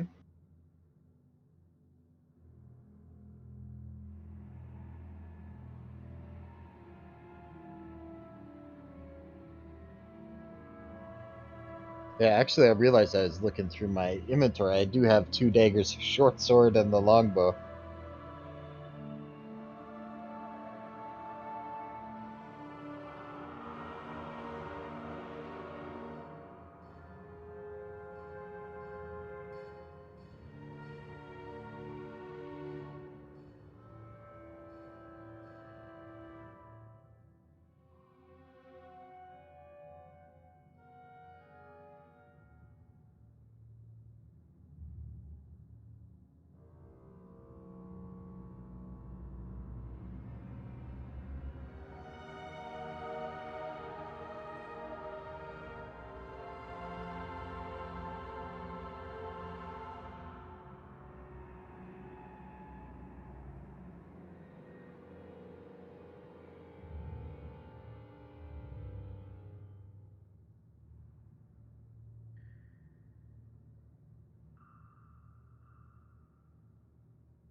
I need one of those gifts that says this. Oh, I know what I need. The one from Rocky Horror, the anticipation. True. Yeah. The anticipation. Huh? Yeah.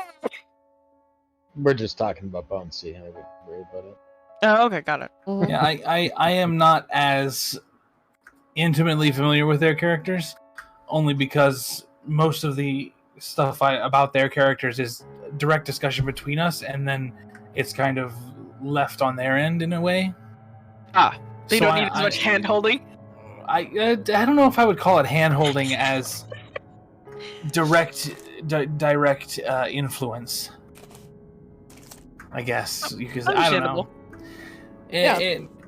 Either way, I'm refreshing some of my knowledge on motivations and things. Hollywood and Razith probably went to you with like distinct characters, and Zen and I went to you with like this nebulous idea of sisters who are badass. Go? Yeah. Kali gets to help us craft our characters together, though. Yeah. That's part of the privilege we've afforded him as well, so. So yeah, you ask if you ask him if the conversation is going to continue. He says, "Oh yes, it will continue." And he actually just disappears from where he is, and there is a moment of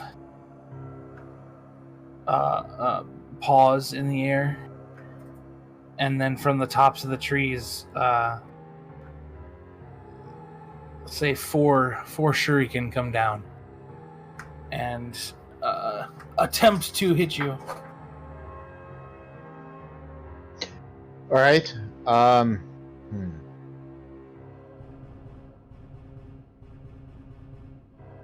will do a roll forward as I draw a dagger from a sheath and throw it to where the shurikens came from. And then when I come to a stop on my roll, I'm going to pull my cloak of Elvenkind, the hood, over my head. I'm going to attempt to hide.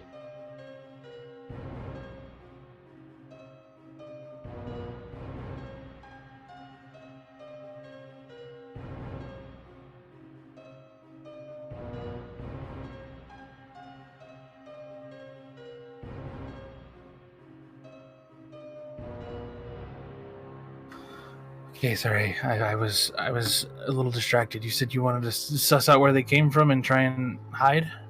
I'm going to roll out of the way, do a little dodge roll, and while I do that, I'm going to pull a dagger from the sheath and throw it to the top of the trees where he was throwing them from. And then as I come to a halt, I'm going to pull my hood over my head and attempt to hide. Okay.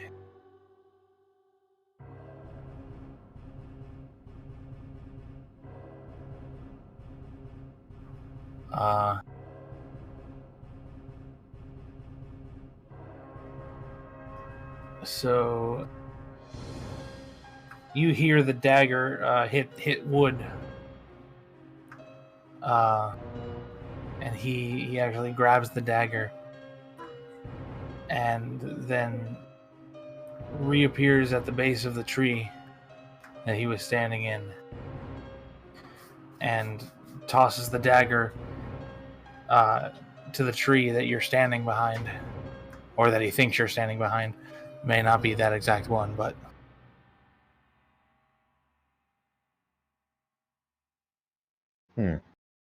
and he says, "Is this?"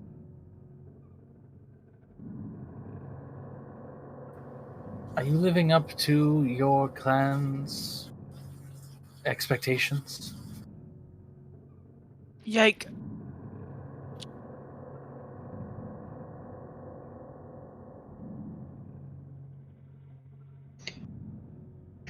Well, I'll step out and retrieve the dagger. Well, since my death,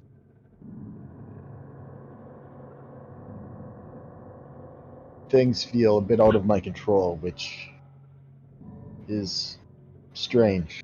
I find myself in a different land, taking assignments from a god. Currently unable to get my revenge on those that have wronged me. Unable to speak with my clan.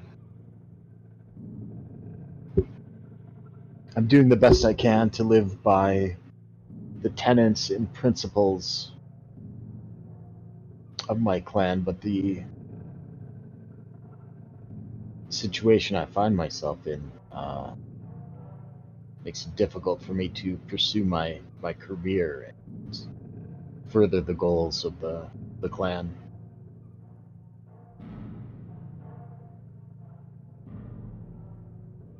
So under the current circumstances, I'm doing the best that I can,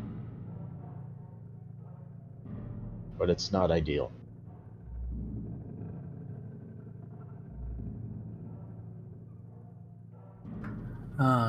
He'll nod. I think that holds true.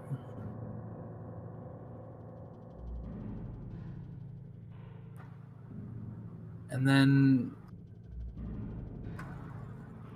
in a rather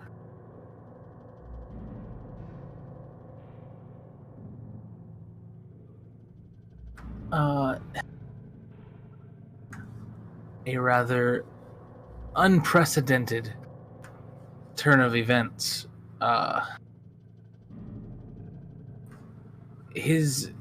only his face, but his entire form, including weaponry, will shift into the leader of the group that killed you and, to your knowledge, your clan.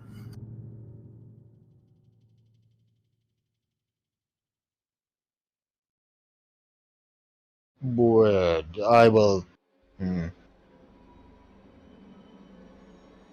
I'll draw an arrow and knock it, and I'll say, "What is this?"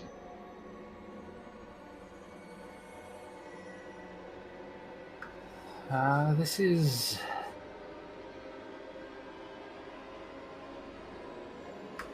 cathartic. This is reconciliation.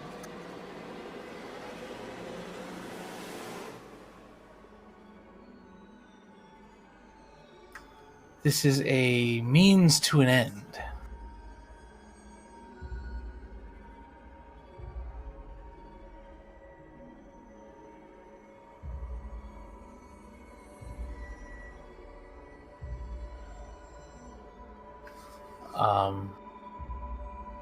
So this is him talking through the image of that person?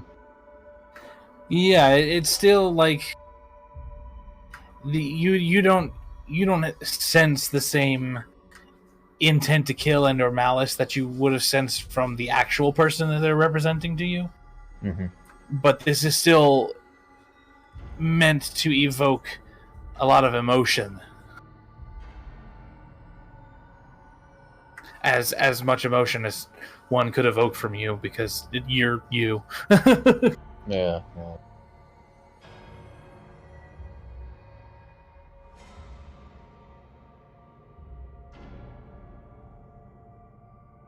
If this was the real, if he was here right now, he'd already be dead. And when I meet him again, he will be.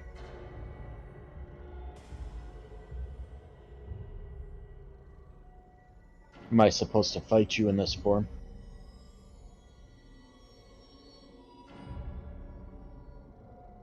Do you think it would help you move forward if you fought me like this? Their group needs to die, regardless of whether I fight you like this or not. It is not an all-consuming focus in my life, but it's going to happen. It's not just for me. It's being an assassin is an oddly honorable profession, and we were set up, and it looks bad on me. It looks bad on the clan. He and the group must die, not just for me, but for the honor of my clan.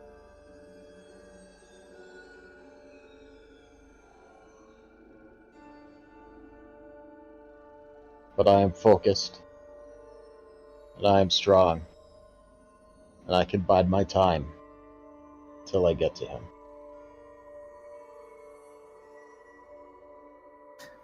And he gives you this sort of reverent look, which is very strange on this person's face. But as the look changes, so does the visage. He's back to the billowy, smoky cloak and the sort of nondescript face. And he takes the weapons in his hand and he claps them together, and they burst into a sort of bluish light. And this light attaches itself and basically replaces the bowstring on your bow. So rather than a physical string, you now have this string of blue energy. And he says, I believe your resolve is sound. That's an interesting look on the bow. You know, you are a fantastic fighter. But, of course you are. You're me. We are a fantastic fighting pair. True. What is your motivation in these tests, in this training? What do you get out of it? It's a sort of a bonding experience. We become closer as one fighting power. As I embody a particular niche of your personality and am technically embodied by the bow, the closer we get, the more powerful we are as one.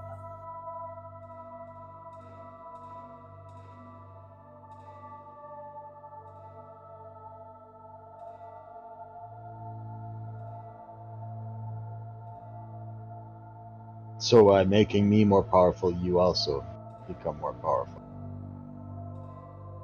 That is correct, and one interpretation, yes. What's the interpretation that you like?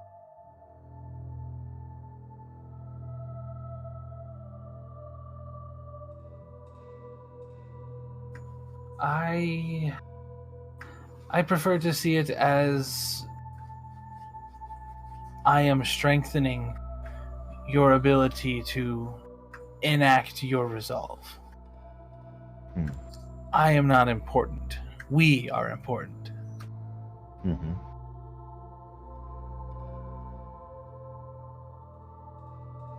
I assume we will meet again. Oh, certainly will. Although, the next time we meet, this will not be so fun.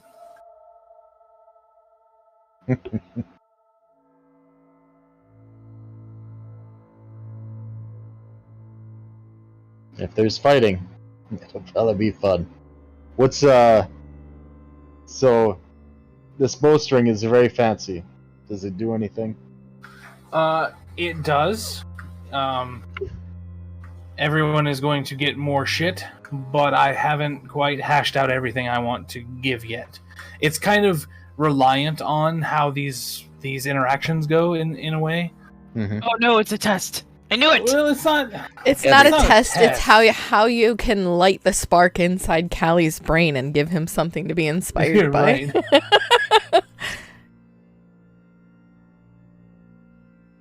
Like this stage in particular is meant to be something more personal, more unique to you. So whereas, like, particularly for you and Zen, your weapons have similarities, they have similar powers, and as we saw, your spirits are in a way very similar to one another. So similar, in fact, that they swapped places for a moment Yeah. without either of them noticing. I don't know if Oh, we is even that- realize that that's who that is I- yet. Yeah, no, I didn't realize that mine had showed up in yours. I knew that yours showed up in mine. But I don't know that, like, Callista knows that. Mm-hmm. No, Callista and Astrid have no idea of anything that has happened. Yeah, Because Ashton has no the- memory of what happened inside your thing that didn't actually happen. Right. Oh, wonderful. You are a figment of my imagination. I was literally role-playing a figment of your imagination. But it was Astrid, so, well, you know. Yeah, wonderful. But yeah, I didn't have planned out ways for the way these interactions were going to happen, and so the powers that manifested were kind of on the fly, just in the interaction itself, right? Okay. Yeah. So yes, there are bonuses that will be assigned. I just don't quite have them hashed out yet, but I have good ideas now. Oh, no, wait, Yeah. that means I Well, that was Yanwick asking his spirit too. Oh, I misunderstood. Okay.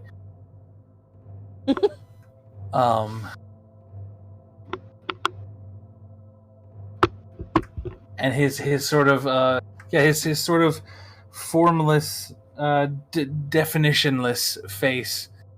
You can tell that there's a hint of a smirk, and he says, "Yes, there will be an increase in power, but how that manifests, we'll have to wait and see."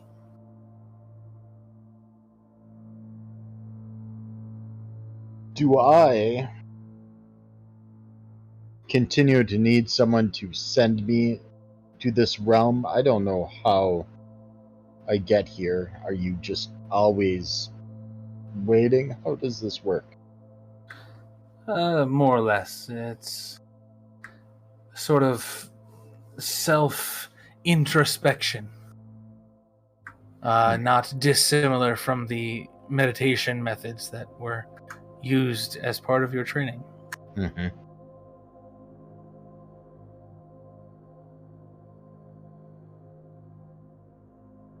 You should be able to arrive here through those methods.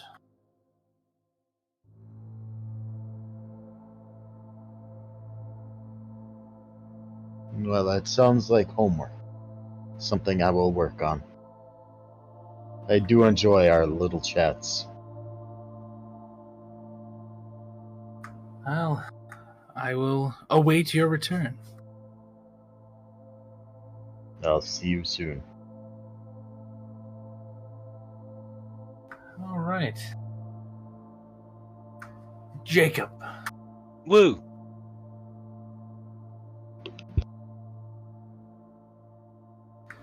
Now, this is the one I am least sure of.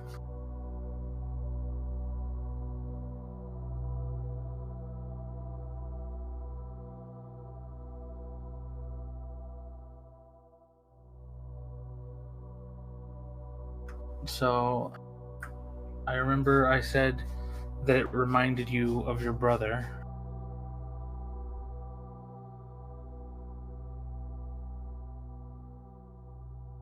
Like a strong, familiar presence of him. Yeah.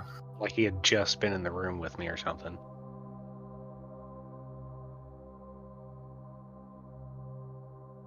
I'm trying to determine if it Then should it turns out to appear. be Morph. What? Oh my gosh. Trying to determine if it should actually take the form of your brother or not. Is Morph just chilling, like trying to nom a body somewhere? Morph is satiated. Okay. Every time we fall asleep and go into the dream world, he eats a little bit of us. Oh my gosh. I was more wondering if he was trying to, like, eat one of the chairs in the R&D department or something. He's moved on to snorting the magic mushrooms. Oh my god.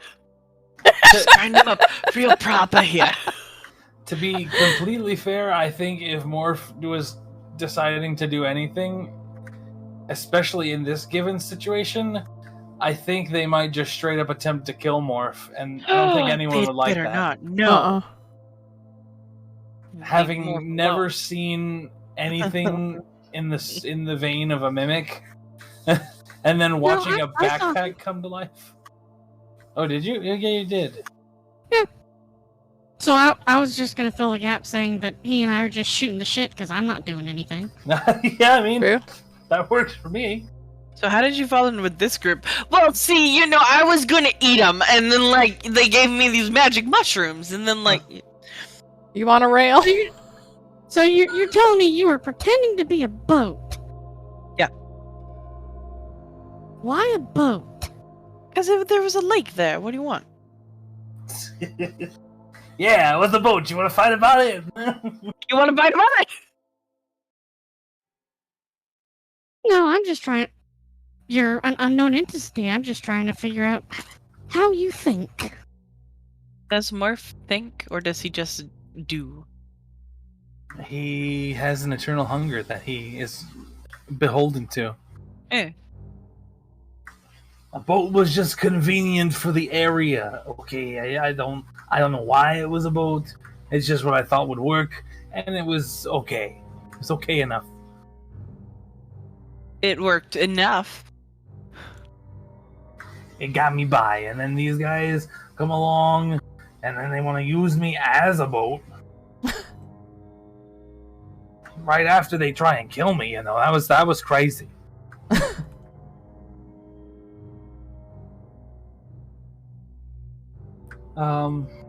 So yeah, I think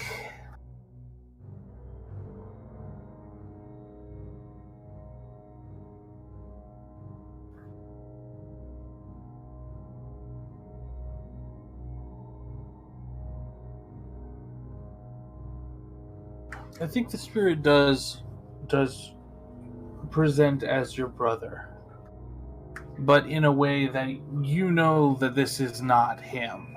It just looks like him. Little details are off. Yeah. I can just tell.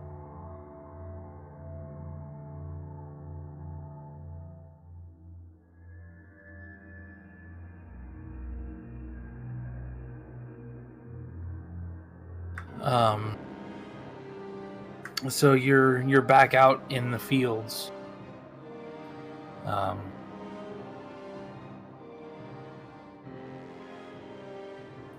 And there's all around you there is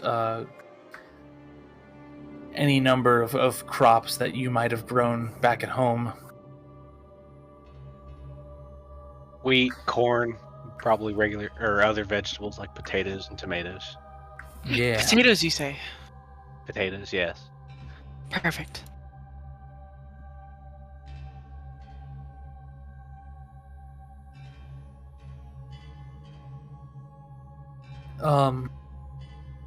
And they are clearly, they are very clearly ready for harvest.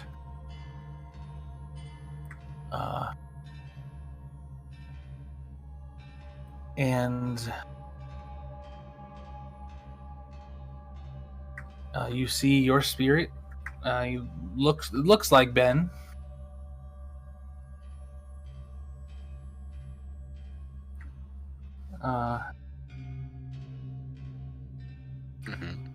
And they are just starting to harvest some of the wheat in the field. And they look up at you, give you a nod, and just kind of continue about their business harvesting the wheat. I kind of lock eyes on the Ben thing for a second and like try to get my thoughts together, try to remember how I got here and what's happening. And while I'm trying to piece my thoughts together, I'll just sort of absentmindedly start harvesting some wheat as well. Yeah, because old habits. I grew up on a farm. Yeah. Right? What is it? Busy hands are better than flapping lips. Yeah. Yeah. Devil's hands are, or the idle hands are the devil's playthings, is what I've heard a lot. Interesting.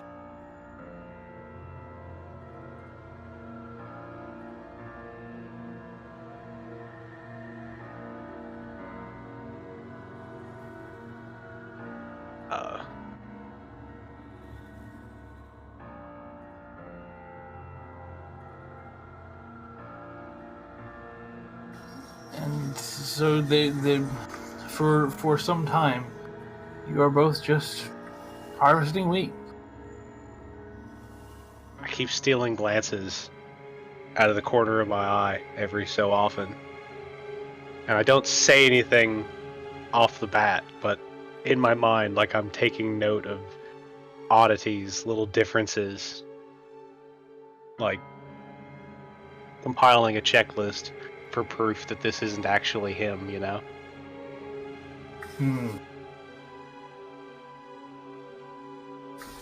Once you are both finished with this row of wheat that you're working on.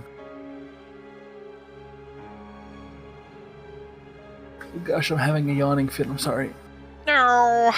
Oh, good. He stands up. He's got all this wheat piled in a wheelbarrow, maybe, I guess. I don't know. Whatever the hell you would have used.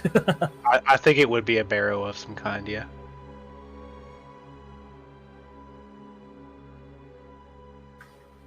And he looks at you, nods, and he says, well, I think if I were Ben, I'd be pretty proud of you.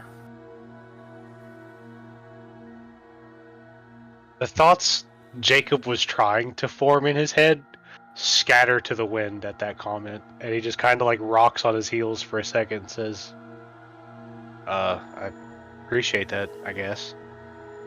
Who are you? It doesn't matter. Well, I'm you. Right. A part of you, anyway. I kind of knew that. I got that feeling.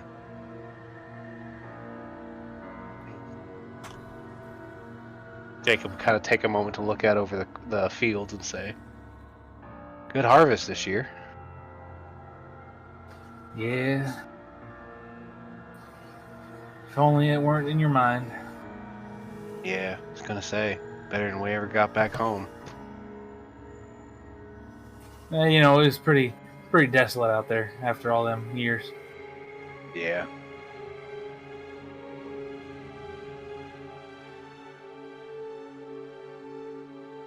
Well, I guess we should get to the real meat and potatoes.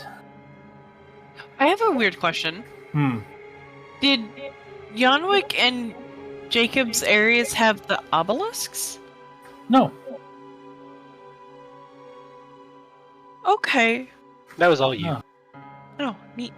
Yanwick has a internal sort of recollection of his home forest, and Jacob has a farming field from his home. Okay. The areas that you and Zen arrive in are more of a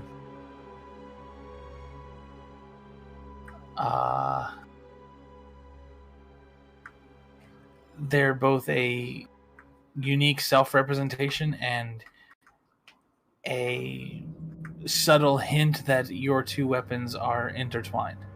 Okay.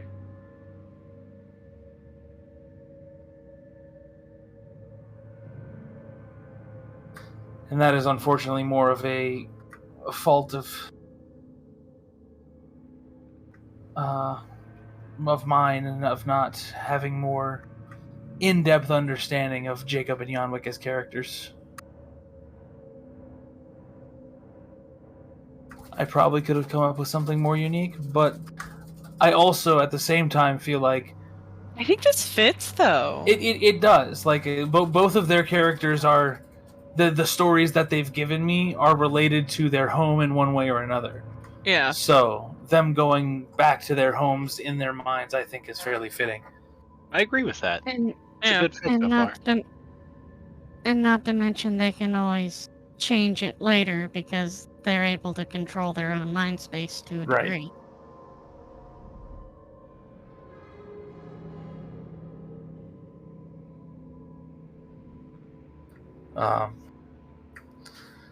So yeah, he says, I guess we should get to the meat and potatoes. And he extends the sickle he's holding out, and it morphs into your rifle. Like he's pointing it at me or he's offering it to me. Neither right now. He's just kind of holding it.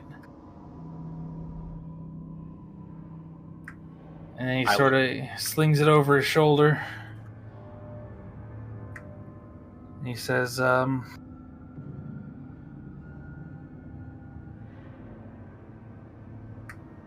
do you still know where you're going in the long term?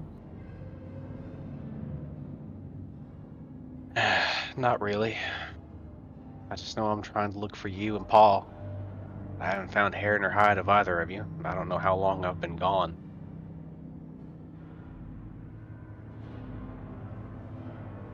Don't suppose you got any insight you could offer into that? Unfortunately, no. I know as much as you do. Jacob kind of grins morosely and shrugs. Yeah, I figured. And he takes a step back. But as his foot lands in this backward step, he actually teleports 20 feet away from you. Oh. And levels the rifle. Well, I guess we should figure some things out. And he kicks the hammer back and fires a shot. As soon as he goes to raise the rifle at me, I want to dive into the wheat, like the standing crops for visible cover. Okay, yeah. As you hear the sound of the pin go back, the loading pin, you immediately dive into the bushes, and the shot just whizzes past. And I reflexively grope for my rifle. Not sure if I have it on me or not. oh yeah, you do. You have your weapons. This is just their version of the same thing. Gotcha. Ah, there you are. Chick-chack.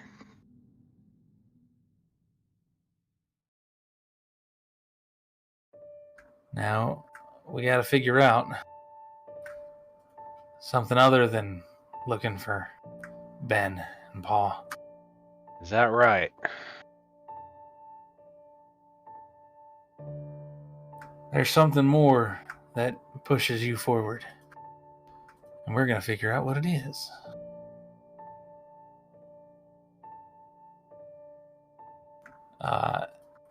He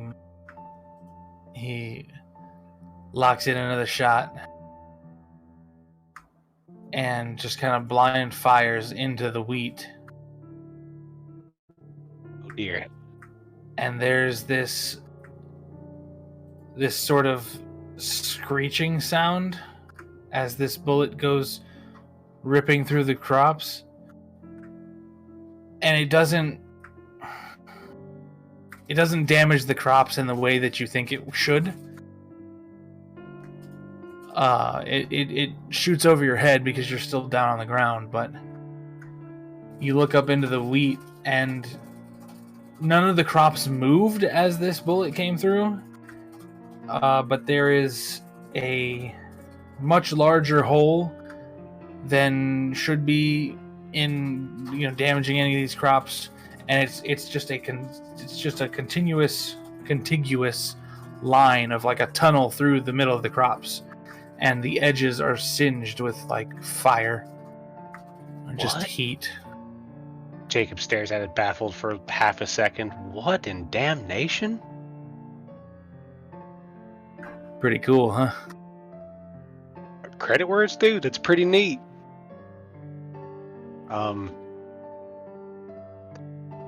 I guess if I've got the chance at all, I want to try to rescind a shot back. If I'm going to get shot at, then I want to return fire.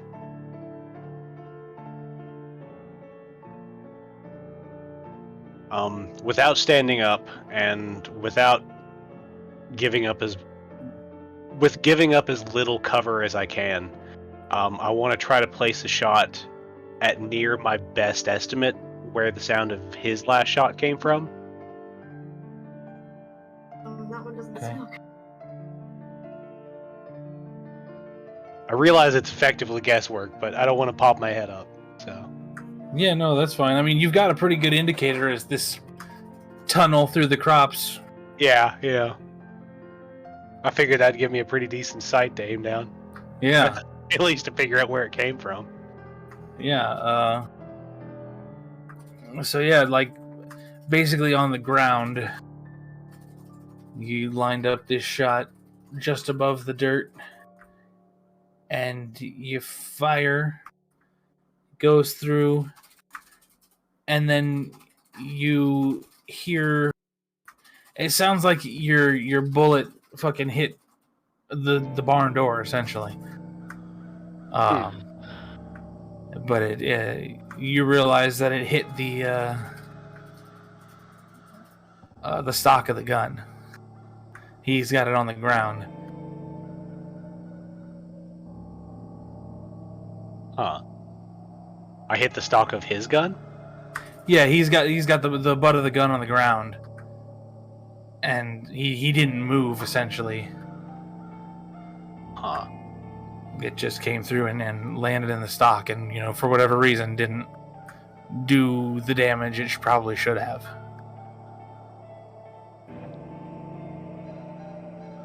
Yeah, that's fair.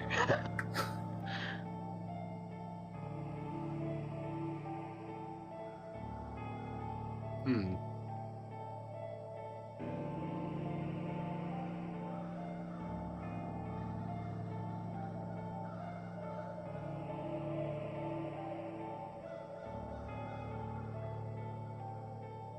Um.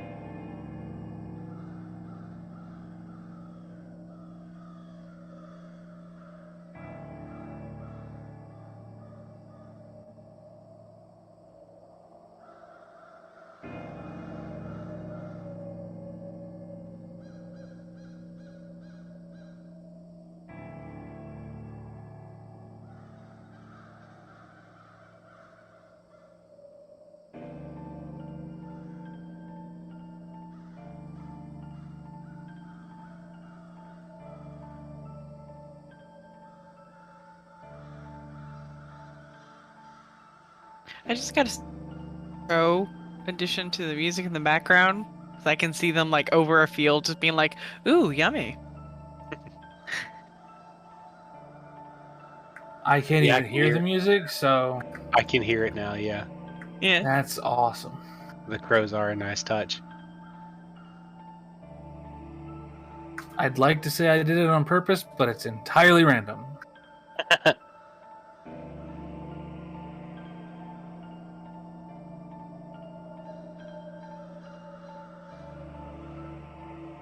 It's just how talented he is.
I'm assuming there's something silent happening in the background.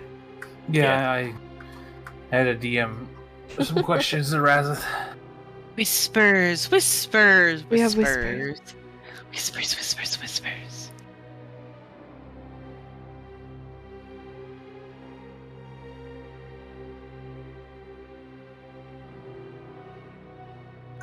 In other news, just me sitting here talking to him about these story points of his, I had an idea that would be really cool for like his story of what the hell happened. Nice. And it incorporates a homebrew monster that I've wanted to put in a game for a very long time. Oh God. Oh no! Homebrewed monsters are always fun. I'm afraid. You should be afraid. I'm afraid. I'm afraid you've been talking to Bug too much. Oh, No. wait, actually. is Bug homebrew monsters? No, that was a TPK joke. Oh, Lamau. It's fairly benign. It's a soul tick. It just, beds itself and siphons away your soul. Brew. Doom! Doom, doom, doom, doom. I'm gonna sing the Doom song. Already encounters a hive of bone leeches. What? What? What? Bone What? leeches. What is a bone leech? It's another homebrewed monster. It's like a reflex save. If it fails, it burrows into your chest or an appendage. And you've got to make constitution checks. And if you fail, then it draws 1 level of exhaustion from you as it sucks the marrow from your bones. Oh wow. Jesus Christ. That's horrible. What is the Whoa, level no. of exhaustion? First off, second off, that sounds horrifying. levels of exhaustion is like pushing past your ability to sleep or something. Yeah, Like, it's Okay. like if you choose to not sleep in a night, you get a point of exhaustion. yeah. And they have increasing detrimental effects where Makes sense. upon the 6th exhaustion, You the die. 6th level, you are completely dead. Yeah, No save, no unconscious. You just flat Oh. out die. like exhaustion level 1 is all you get disadvantage on all of your skill checks for everything. Exhaustion level 2 is your movement speed is reduced by half. And it just gets progressively worse up until level 6 where you just drop dead. Okay. That sounds awful. Then. No. Mm-mm. Although I'm tempted to start calling hydrofluoric acid bone leech now because it literally leaches the calcium out of your bones. That's nice. Yeah, that's why you have to go to the emergency room immediately if you get it on you, because it doesn't hurt. So unlike most acid or base burns where like you actually feel it, or you can like feel the sensation, like it you just see your skin start to turn gray. Ew. Yeah, hydrofluoric acid is not to play with. That you say that because that is not how OSHA described it to us. Really? Yeah, they should have. It just goes to show that the guy that they have doing OSHA for the past 50 years is not doing a very good job. Yeah, no. Hydrofluoric acid is one of the most terrifying things that I've ever worked with in a lab. Oh, he got that across. Okay. But then he just used basic acid descriptions. He didn't say No. hydrofluoric acid doesn't hurt. He's like, it's an acid, so it burns like hell. And I was like, sure, okay, I guess. Nor is it to play with when mixed with hydrogen peroxide. No, you should not do that either. That sounds like a bad idea. It is. Why- And why- anything over over the countertop strength hydrogen peroxide is also not worth going near.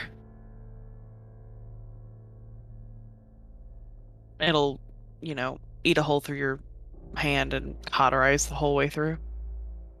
Delicious. Yee! Good times. Chemistry's fun, y'all. It's also terrifying, but it's fun.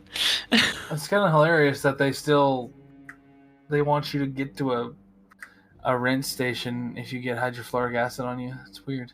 Well, so actually what you do whenever you get Yeah, hydrofluoric on you, you're special supposed shit. so you're supposed to go to the rinse station first so that you can get like the remnants off of you so that it doesn't spread.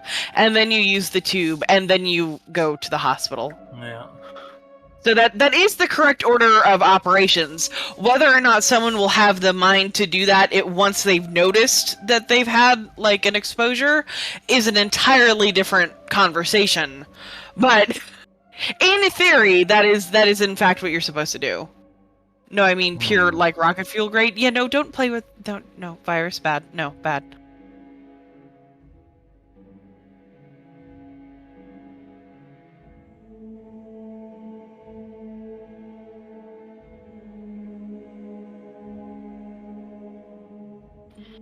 So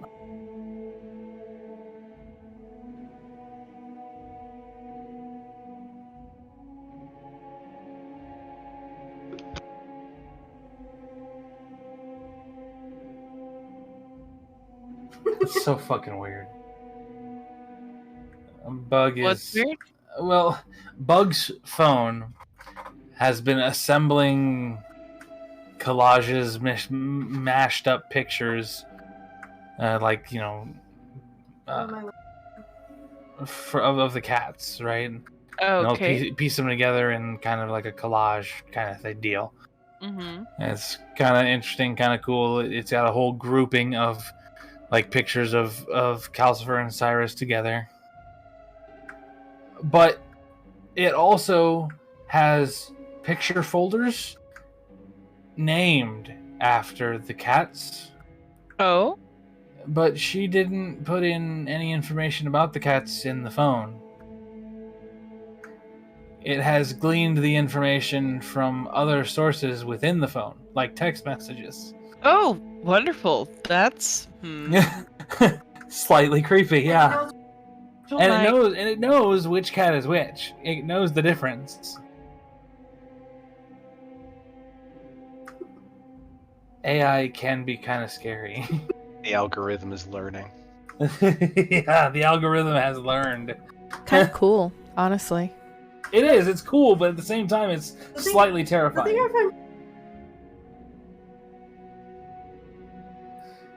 Yeah, that. She was saying the thing she finds funny. It named both of the cats folders, but it doesn't have any sort of name, title, or anything assigned to photos of her. Okay. The only thing is, I don't think if it has gleaned the information about the cats from text messages and things, I don't think you talk about yourself enough for it to assign that same information.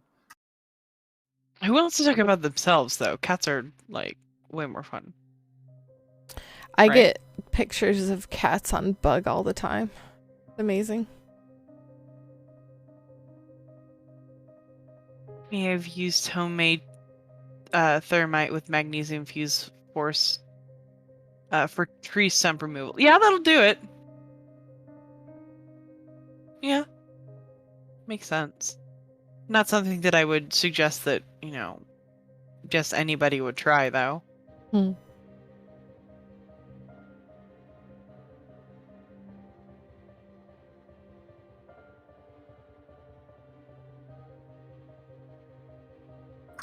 So I'm trying to think of where to take this.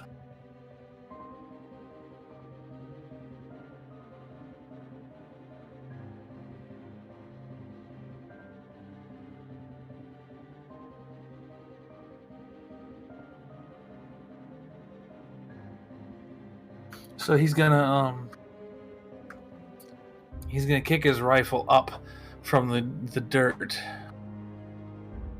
and kind of like rest it on his shoulder backwards, and then it just slides into his hand properly.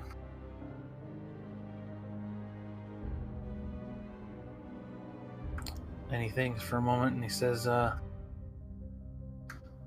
"So them folks you're with, they're pretty good people." Yeah, they seem to be decent. He racks another round and tries to stalk around to move position as he speaks. Yeah, they've been some pretty decent folk.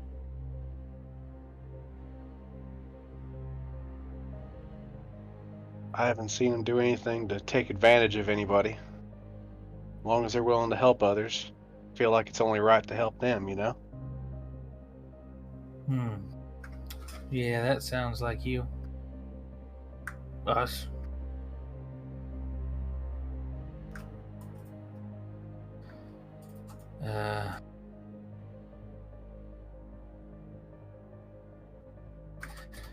Do you think they'll get you maybe back on track to finding where me and or Paul might have actually gone? Jacob hesitates for a second, looks down at the rifle in his hands.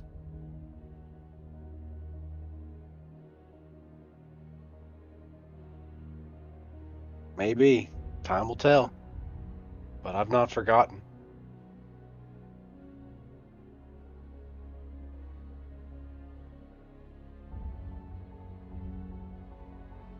Oh, you did find that hat.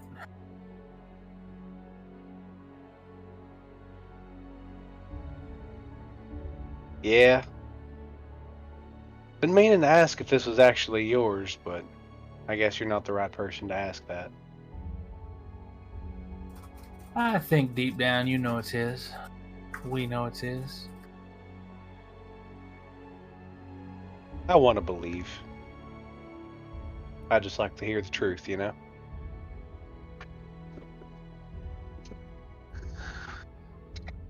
Well, I don't really know. that we can find the truth in the place we are now, but we'll find it eventually. Oh yeah. We'll have to track it down out of him.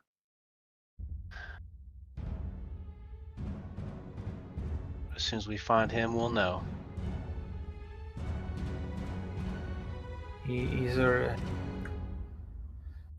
of takes a deep breath and lets it out slowly.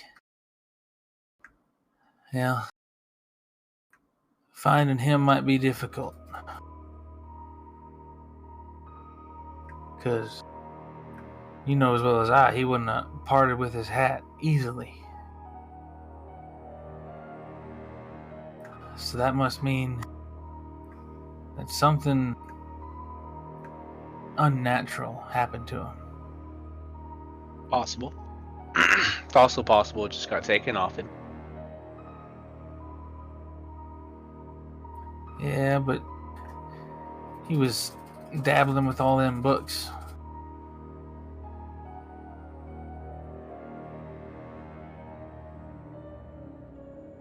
Never Who know. was dabbling with the books?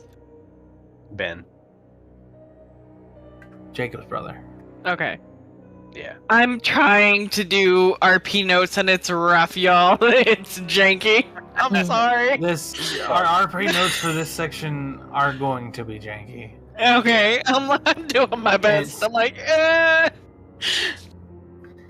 It's probably better to in the notes just assign the spirit as Ben. Okay, yeah, no, I've done this. Yeah. Because in interaction and knowledge, he has not been, but for Yeah. all intents and purposes, he is the recollection that Jacob has of Ben.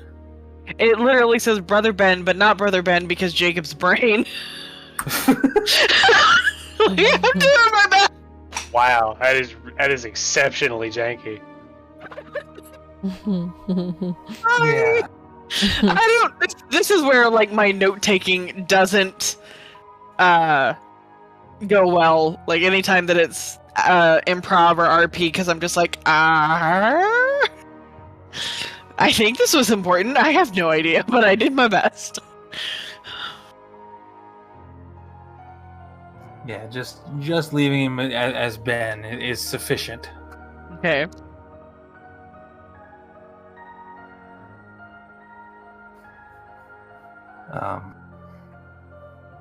So yeah, he says, he's dabbling with them books, and you never know what he could have found. Could have found a portal to another dimension. Or he could have found a summoning ritual for some ancient beast. A year ago, I'd have said that notion's crazy. Yeah. Don't know what he found in those books. Only managed to save a couple of them.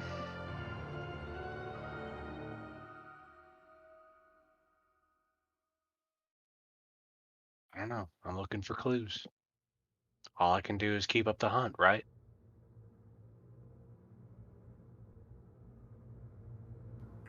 Yeah. That sounds about right.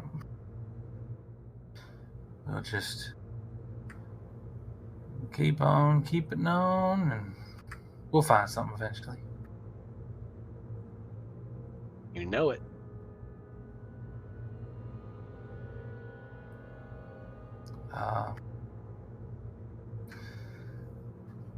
And at this point, he drops the rifle a little further. He's holding the very end of the stock, and he kind of just chucks it up in the air. And in a similar fashion to Yanwick's interaction, it shatters into light and infuses your weapon in some way that I'm going to leave up to you.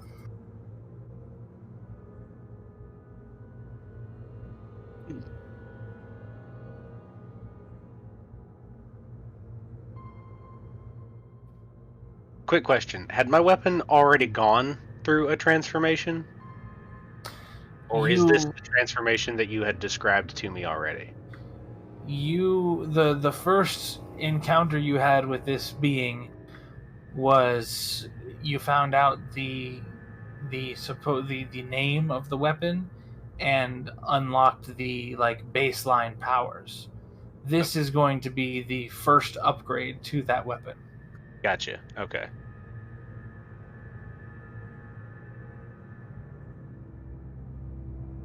All right.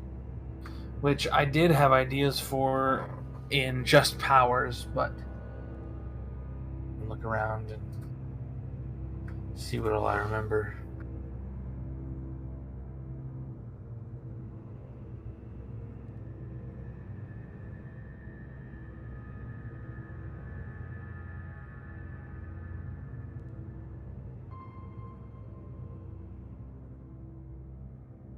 Oh,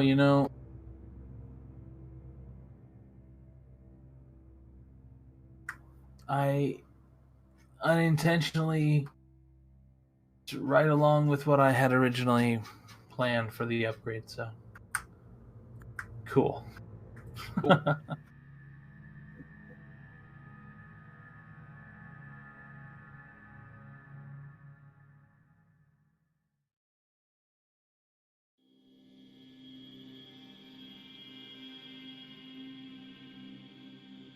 Okay.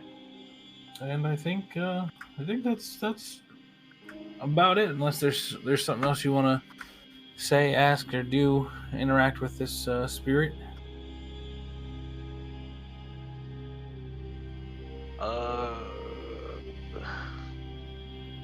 See, part of me does kind of want to ask something, like one final question, but knowing it's ultimately just me anyway, I can't think of anything to ask, so I guess I'll just sort of lock eyes with him and tip my hat in passing, I suppose.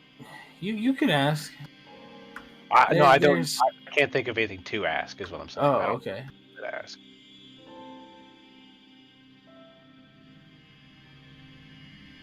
All right. Yeah, I guess unable to think of anything else to say or ask, I'll just sort of tip my hat and say, I'll see you next time. Take care of yourself. You too. I like the fact that everybody else is super I'll see you next time, and I'm very suspicious and fine, I guess. I mean, why you gotta be so hostile all the time? Yeah, we're polite. Because I was ripped away from my sister at a young age and told that I was worthless. There's a reason I had to have a delusion of your sister come in and. I thought you were about... I'm sorry, I thought you were about to say there's a reason for that. Wow, no. I know, just caught me completely sideways. Oh no. There's a reason for the sister delusion within the brain realm.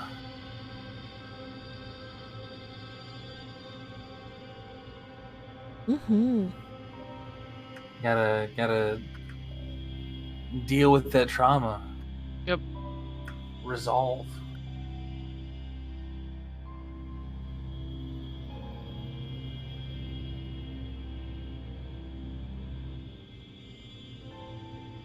Nice. Well, Yeah. it is 10 o'clock. It is. It is. We had a little bit of a late start today, but we did make it to 10. I think this is probably a good place to call it for now. Yes, definitely. Everybody got to have their one-on-one awakening experience. Thank you, Kali. Thank you. yeah. Thank you. Oh, yeah, bud. Some of Oh, them were, yeah, bud. Some of them were maybe a little more detailed than others, but My notes made a slow progression of Aster's was clearly the best, and then mine was kind of jank.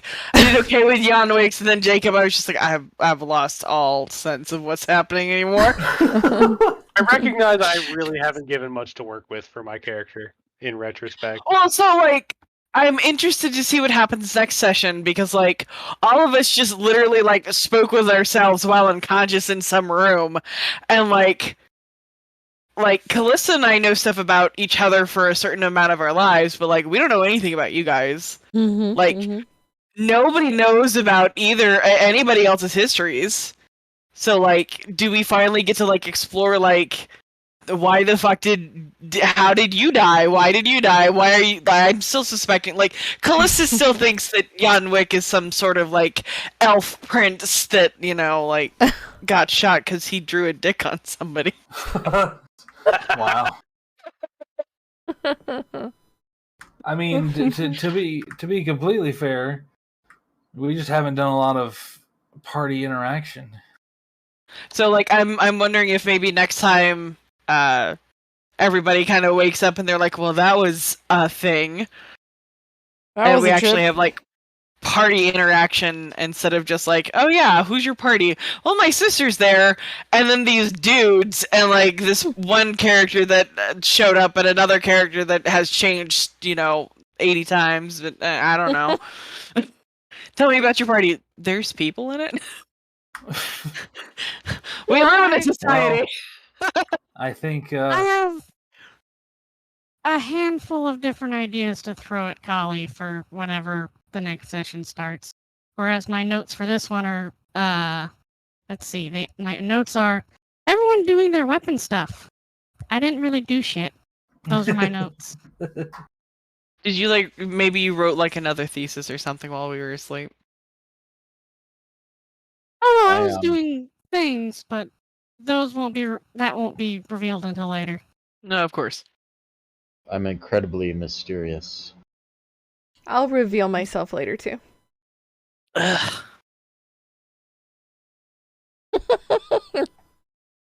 Also, Willie said more WTF. Yeah, next week, Willie. Next week. We need time to refresh, recharge. Wait, is he asking for more now? Oh shit. Yeah. Well, we just did like the big parts. Yeah. What do you mean?